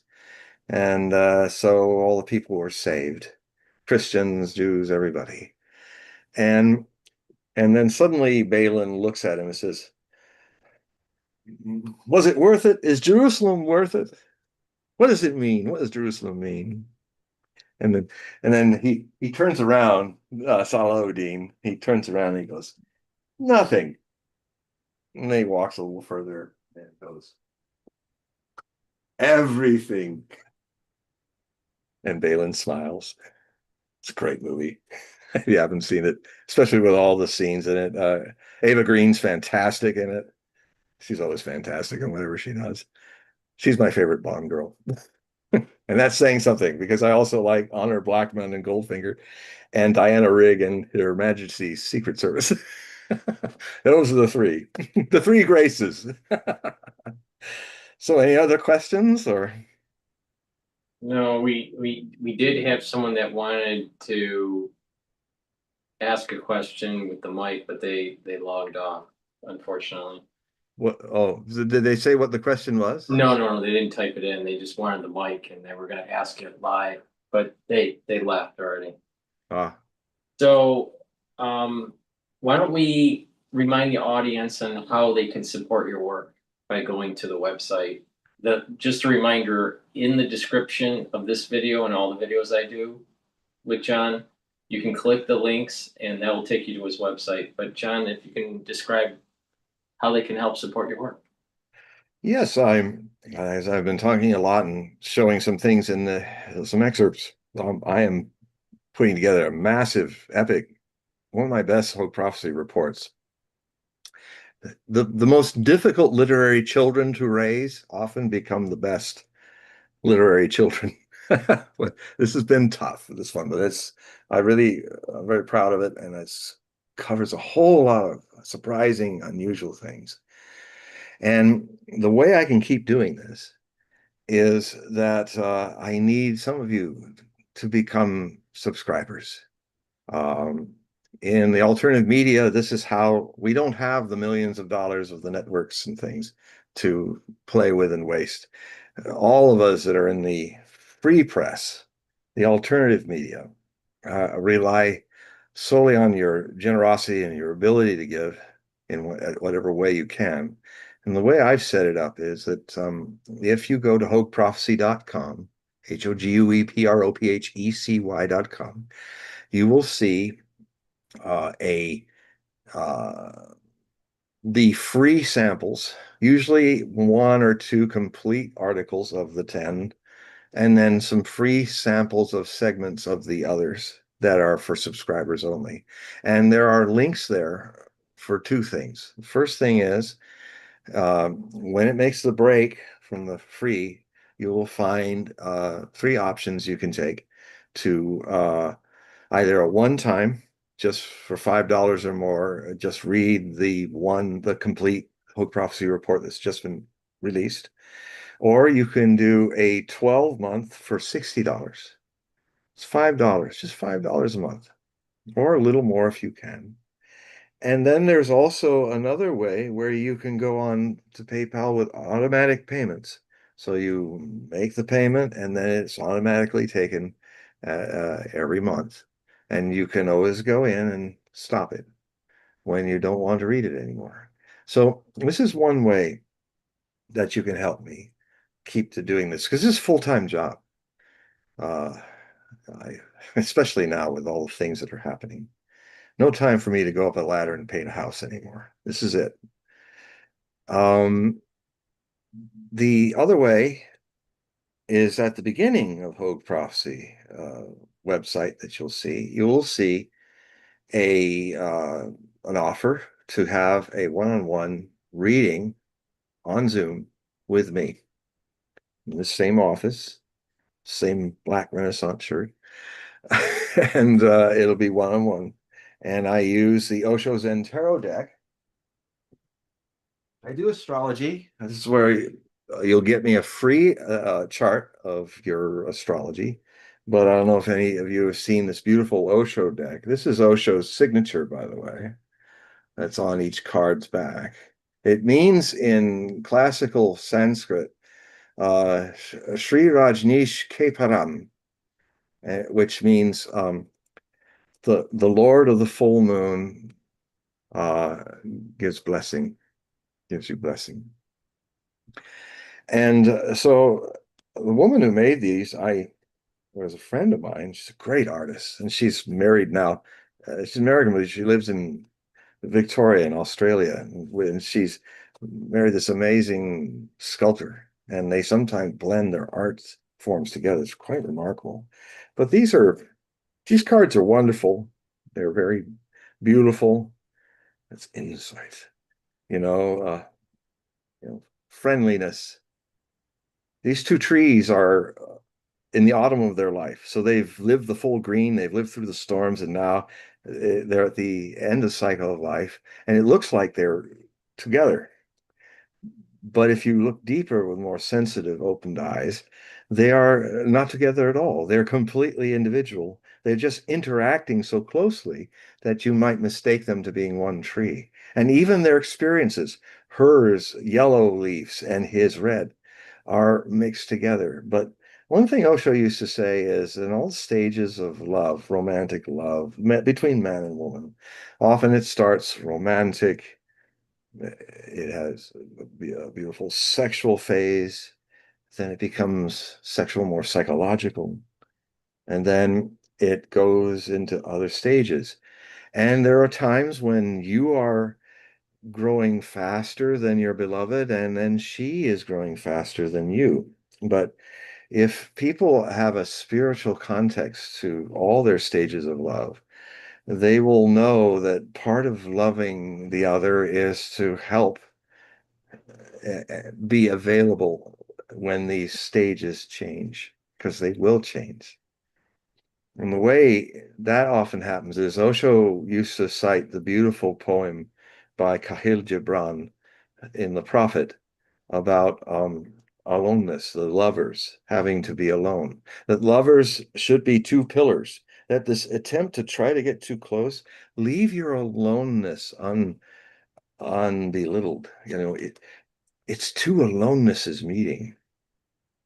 And the more that they are separate, the more that they're not trying to become melded into one, but just they've then become pillars that upon their pillars, their love is built.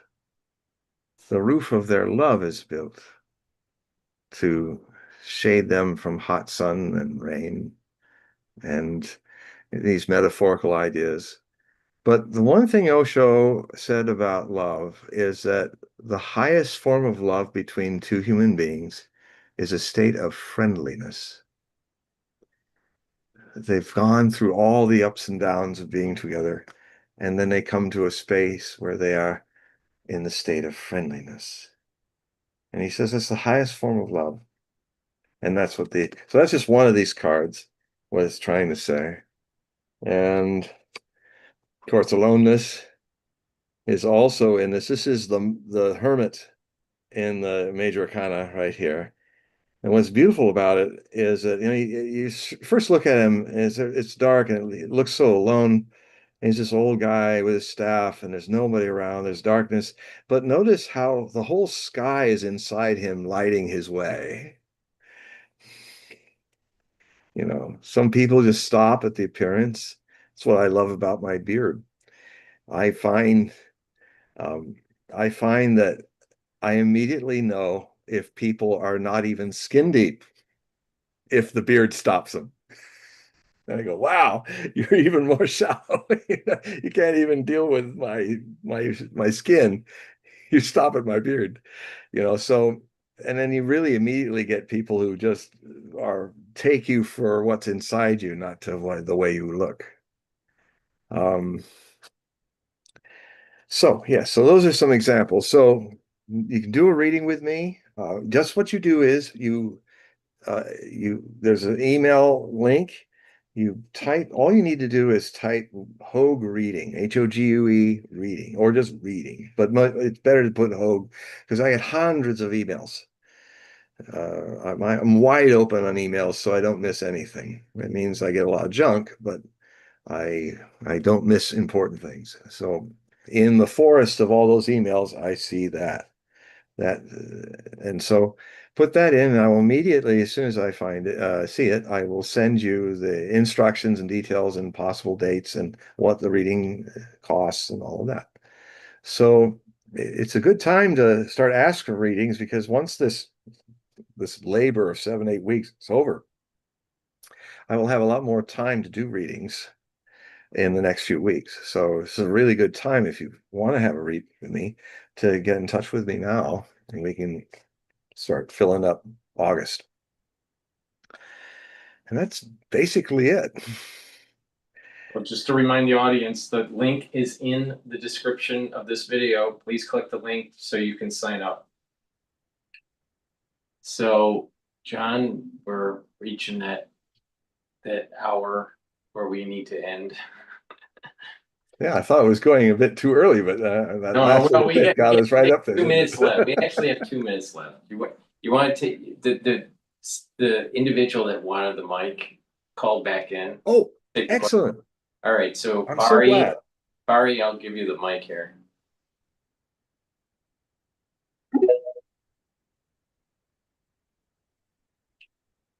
Go ahead, Barry.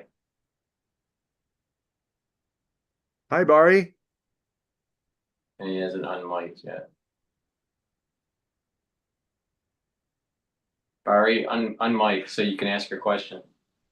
Okay. I'm here. Hi, Barry. Okay. Hi. So can I ask another question here? Yes. Great. So do you think there's going to be a ceasefire? Because in this week there was a news coming out that Ushakov, he said that the Americans made a proposal. And then by that, what does that mean? Because I was gambling this week that there was going to be a meeting between Trump and Putin.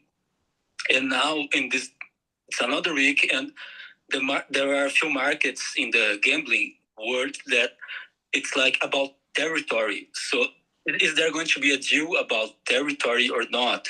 And then Zelensky is going to come, and there's also talk about the elections there. So that's the question. Yeah, it's been quite a flurry of all kinds of stuff being sent out there. And I would even say Ramitsev, or what his name was, it felt like he was kind of playing a little.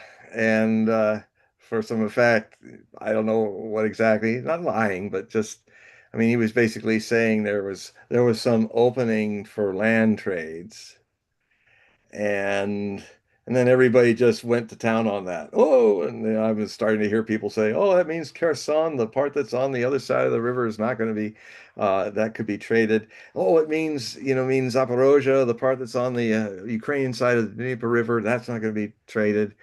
And everybody got all off on that. But I would just have to remind everybody that the Russians have taken a lot of territory of Sumy, Chernigov, and Kharkov. Those oblasts, those provinces are, if there's going to be a swap, I just will tell you this. I would be really surprised me, Barry, if this happened, that that because you got to understand that Putin is a lawyer. That's his real profession. Even in the KGB, he's a lawyer. And he's very lawyer-like when he was running things by the books, by the law. He's very stickler about that. Now, what happened in September of 2022 is that a referendum was held in all the three oblasts. I mean, Crimea had already had the referendum in March of 2014 and bugged out of this neo-Nazi regime that had taken over Ukraine that wanted to kill Russians. Go figure. They didn't feel welcome to be in Russia anymore. And on top of that, Crimea has been a Russian province for 3 centuries. It was only Khrushchev who was thinking it would be easier for the mail to pass and stuff to take Crimea and put it as a part of Ukraine. He never dreamed that Ukraine would break away from the Soviet Union would die. And so it was a big mistake, but he never imagined it was going to happen.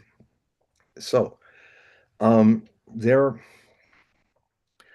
there will never be an inch of land that all those people of all those four oblasts that had a referendum and voted a vast majority to leave Ukraine and be part of the Russian Federation. Um, there's no way the Russian people will let Vladimir Vladimirovich get away with that. If you wanted to cause a situation where he would be overthrown by his people, that's one way. Because they'll like I'll tell you, a lot of Russians are going to have a hard time that he's not going to Odessa. But I think the Russians can go, okay, if we get no NATO forever, and Ukraine being neutral and it being denazified, and that's made rock solid, then okay, we got Kherson, we got Zaporozhye, we got the Donbass, the treasure of the Donbass, where Donetsk and Lugansk is. And that has built a land bridge to Crimea, and it is very much similar to the land that Catherine the Great had created in Novi Russia. So that's the compromise that'll happen, and they don't need to cut up the things they can't because they declared these lands and these people are now Russian. They're not going to go, oh well, let's just throw some of that out. Russians don't do that. They have integrity, and but they have not. They have not all the lands that they've taken in Kharkiv and Sumy and Chernihiv, and even a little bit into Dnipro. That's also happening. They're not. They're not going. Those are the lands that they're going to barter with. Not the Svoroblasts. No way. Not a single square inch of that is going to be given up. That's staying with them. So everybody got all excited, and I mean, one of the things I would say, because I know we've had some great talks and emails about betting, and Robert Barnes, he's one of the best better guys out there, very accurate. And it's an interesting relationship between prophecy and gambling, in this regard. But I've said to you, and I share this with all the other people that are interested in gambling on trends and things. It's a lot of fun and it can make you money. Be knowledgeable, have really good sources, um, and test them over time. And for instance, I have no time to read all the think tank papers that a lot of these people in the deep state put out that really are really spilling the beans because they know nobody else reads them, but they really tell you what they're after. But there's Brian Berletic out there in Thailand who, and I can see he's read them. He shows the documents. If you're an executive of a lot of knowledge, which is what you would be in gambling as well, you're like the president. You've got to be like Reagan, and beyond the politics, what you got to do that Reagan was really good at is have an instinct, a knowing when you've got really good people who will bear the burden of a lot of the details that you as an executive should not have to waste your time with, but you've got to have that skill to know that you've got to Schultz as Secretary of State. You've got a Reagan as head of the cabinet are really good people. And so I've come to understand that over the decades of doing this, I've kind of developed that kind of being the executive. I know that Brian is doing it right. I quote him for that, and he is right. And so I've through him. So anybody check out Brian Berletic in his YouTube station. He's really good at this, and there's not a lot of people who are reading all those think tanks, the neocon tanks and all the other tanks. He's reading them all, and unfortunately, he's very pessimistic. He doesn't want to be, but he's very pessimistic about what's going to happen, and yet he thinks it's not going to be. This is not going to go anywhere. What's going on? And because there's the deep state, because he's read what the deep state is really doing behind all of this, even using Trump as a pawn and all of that. So uh, that made my morning a bit depressing, but it's what he's telling us something that's probably true. And even my Greek contacts, Alexander Makuris and Alex Christoforou, Alexander is doesn't he thinks that Trump will revert back to his habit of he'll really want to be open to the good and new stuff, but he seems to be, even as he's getting older, more so he goes back to what's comfortable, manipulative, and ordinary for him, and something he's no. So he'll always go back to Lindsey Graham, who's really a disgusting man. But you know, he's sometimes you're Pinocchio, and the fox is taking you down into sin and wrong and all that as you're kind of blindly innocent Pinocchio. And sometimes I think Trump is like Pinocchio, and you're going down with these denizens of lower lives and stuff. Um, Sometimes I think Trump is sometimes the fox, and then he becomes Pinocchio. He just he, he's the fox, and then suddenly, yes, come with me. A wonderful thing that why diddly dee, an actor's life is for me. And then suddenly he goes, I have no strings to hold me up. It's it's a he's a unique man, Trump. Unique in a lot of wonderful and a lot of terrible ways. I don't think we'll ever have a president like him again in our life. No, and we may not survive a president like this. Well, that might be true, but I mean, Yeah. if we do I survive, mean, as we were saying about 2027, 20, I mean, actually, in those, towards the end of his astrology, if he survives all of this, he had some really good astrology by the time he's in his last year. So maybe it all works out. Maybe he gets the bejesus scared out of him as much as everybody else will. Because I mean, I really think after 2027, we're probably uh, that'll be the end of that kind of excitement for a while. Because if we don't make it through that, there's not going to be the other excitement. well, a lot of the scholars are saying that the next big war, yeah, will be 12 minutes, but no one really defines what that means. 12 mil? 12 minutes. The next big Oh, war, World War, will be 12 minutes, according to the biblical scholars. well, Nuclear. No one knows if that means nuclear or if it means. well, I can tell you because I have the book, and it's really the go-to book to read. Everybody should read this book by this lady. Oh, Anne. Yeah. Yeah. And J. And she says that from start, what she brings out a lot is how at a certain point, because they've all set it all up and, with all armed and ready to go, that there comes a point very early in a crisis where the machinery takes over Mhm. and it just doesn't, it just starts and goes. And whether we said stop, and it takes 72 minutes, I believe. I believe she said. So either 84 or 72 minutes from beginning to end, a full-scale thermonuclear war. I've listened to her a lot. I haven't actually read it, this book, to be honest. I won't pick up a golf ball out of my pocket.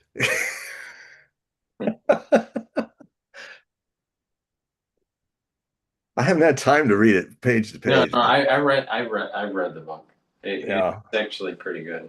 yeah, that's what people. And then I've watched her for hours talking, and it was like, wow. Yeah, no. What's shocking is the way she writes it is it's as the clock is ticking. Yeah, yeah. All This right. whole This is what fat book of happens pages is 84 or 72 minutes. yeah. It's kind of crazy actually. But we've been Yeah, living under this Damocles for decades. You know? yeah, and it looked like the sword got a little stronger string for a while, and now it's somebody's going as they cut each of those treaties, they're thinning the string, and it's going, eh, eh, eh, you know. Yeah, I guess we got to get under the sword again, full time, and then maybe because Cuban Missile Crisis did start the road towards nuclear disarmament, even though it potentially got worse in the 80s. I mean, Scott Ritter will tell you that in his book. Pull that one out. I'm plugging all my sources. They need money too, but they also give you something. This is a great book. This is one of Scott Ritter's book. It's Disarmament in the Time of Perestroika, Arms Control and the End of the Soviet Union. He was a Marine major of intelligence. Sometimes he says that's kind of an oxymoron for a Marine, but it's very funny.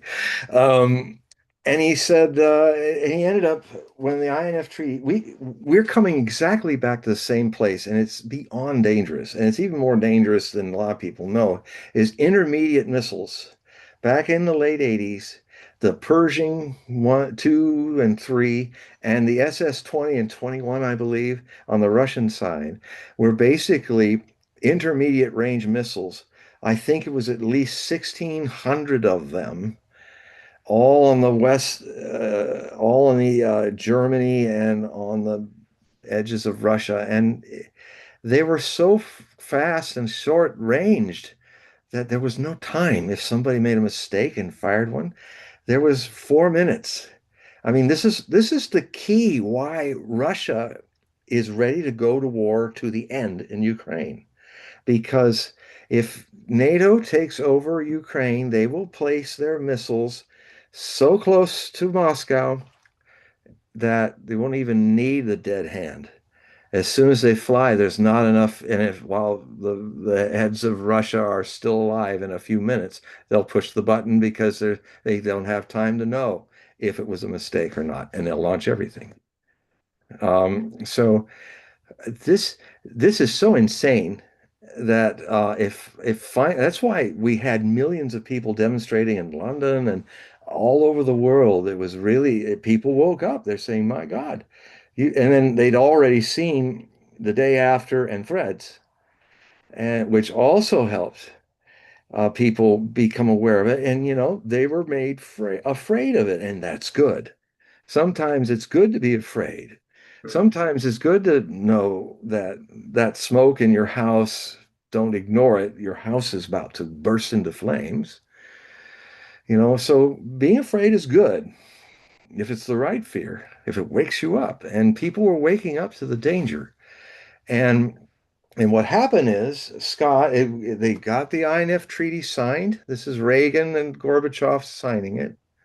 And for all Reagan's faults, he got it right about nuclear war and didn't want that to happen. So, and Gorbachev as well. And so they signed it off. And what then happened from 87 to 91 or 92, Scott Ritter as a major with his team became a weapons. He was a weapons inspector. Whenever he talks about missiles and stuff, it's amazing.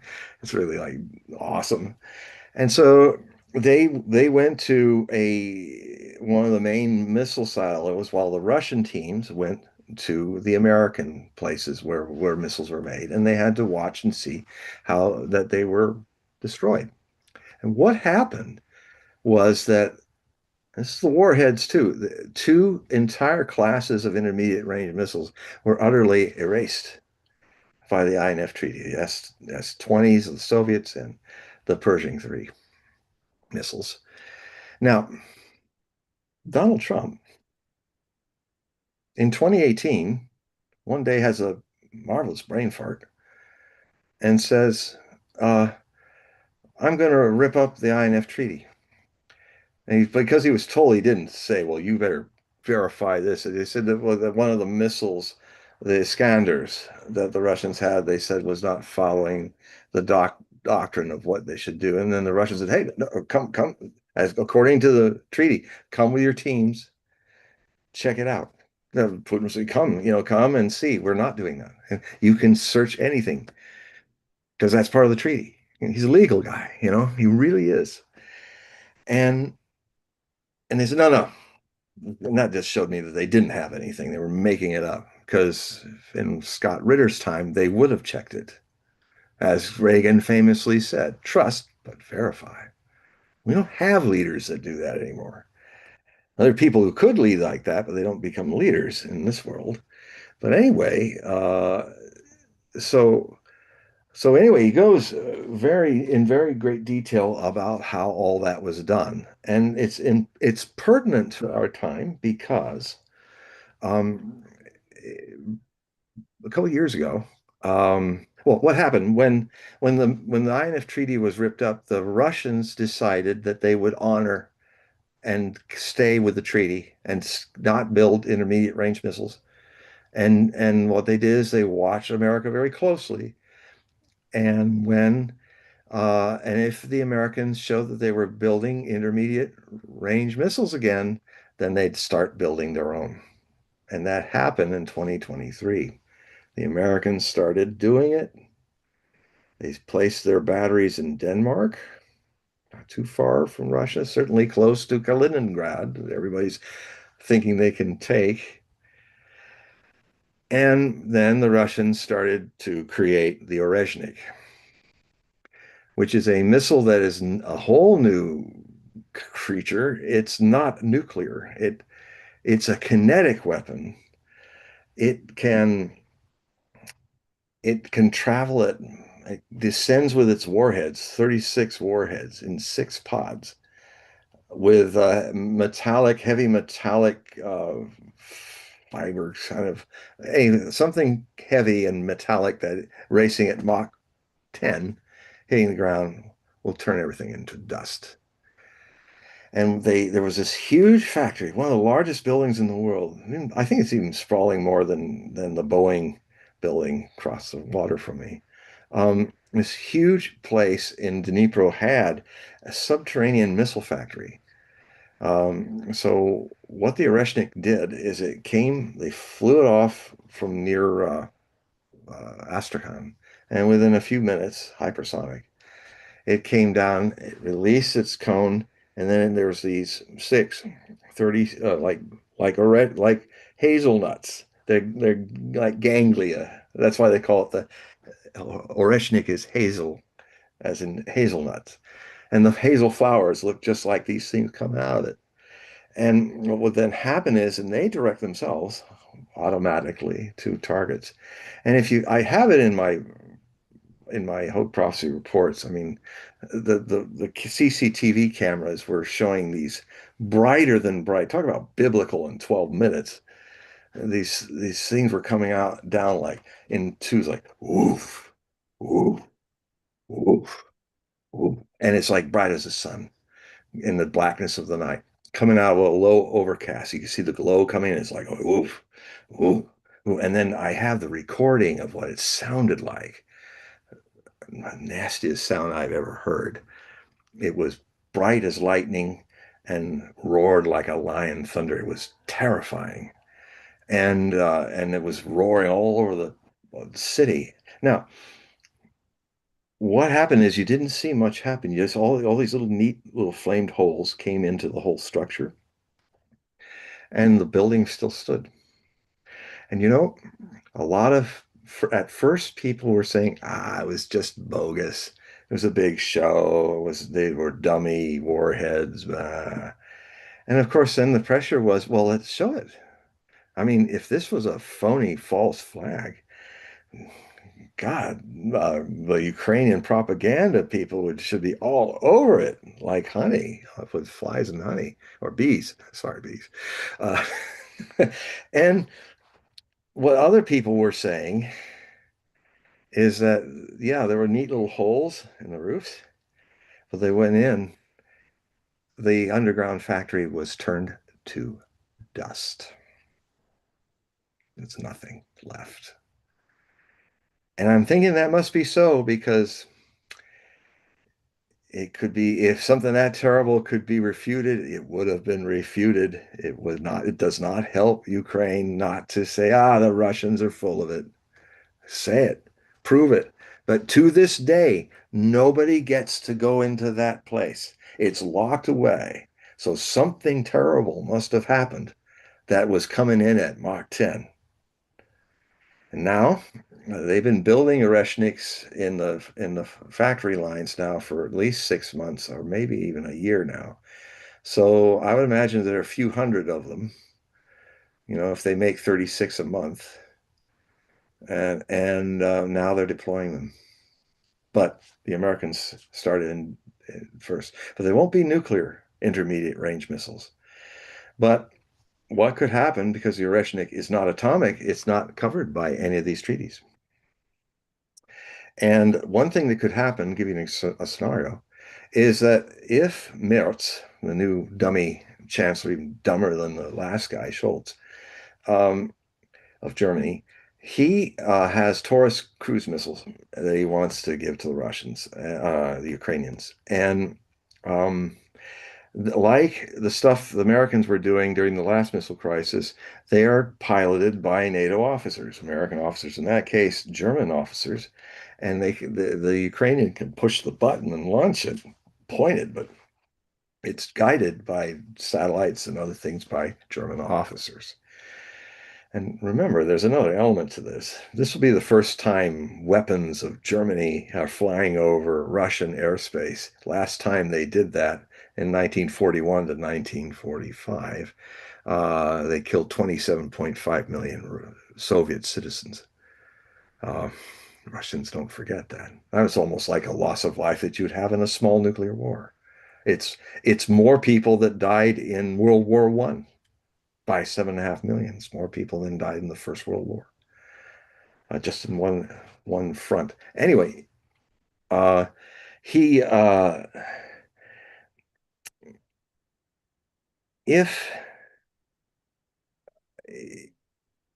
if the Orezhnik is used, the Russians have kind of already commented on this, that Rheinmetall is where all the Taurus missiles are made. So they know where the command center is of the Germans. They'll either drop a Orezhnik on that and turn it into dust, or they will announce when we're going to strike the Rheinmetall, where you make these monstrous things and that are hitting our country, and it's not the Ukrainians, it's you, and you're the Germans, and they're going to and they'll basically probably say, okay, in another few hours or a few 20 minutes, get everybody out of that factory. Immediately, it's going to be reduced to dust before your eyes, and the Oreshnik with its weird glow like a jellyfish, as the doesn't burn of rocketry doesn't burn in zero in the void. So it's the gas that's coming out is reflecting the sun in the most kind of like a man of war, some jellyfish going over the sky. Is quite apocalyptic. So even as it's coming, it's like, oh man, it's going like right across the whole sky like that. So it's going at Mach 10. And then and the people of Stuttgart will see it coming. The cameras will be on, the world will be watching as it obliterates this massive factory and turns it into dust. Now that's the kind of scares we need if we're going to survive 2026 through 2028. And it's a good scare. Wake up and smell the nuclear war, and you can't drink it. It doesn't taste very good, like coffee, you know. So I want all of you to be as scared as you can be, because you'll be alive and you'll be waking up and you will be saying, what the hell are these people in our name doing? Just like people are waking up about what's going on in Gaza. A lot of people are waking up. A lot of the people are people with Jewish heritage like me. Well, I have a lot of other people in there too. Um, that's why I look a little rabbinical. Yeah. Okay, so we're to the point where we probably should say goodbye This to is the audience. this is usually the 9:30-ish for me, 12:30-ish for you. Yeah, Forgive me. I'm tired. But the audience, please make sure you click the link that's in the description. Go to John's website, sign up for the periodical. Also, if you would like, schedule a reading. And John, thank you for doing the show today, and we'll do this again. Just to remind the audience, we usually do this every other week. So Yes, a lot of people were asking, and so I said we will be back in August. right. Well, we're back. We're back. Okay. So, John, say goodbye to the audience, and we'll talk behind the scenes here. Goodbye, everybody. I love you. Right, audience. Thank you for listening on X Spaces and watching live on YouTube. Have a good night.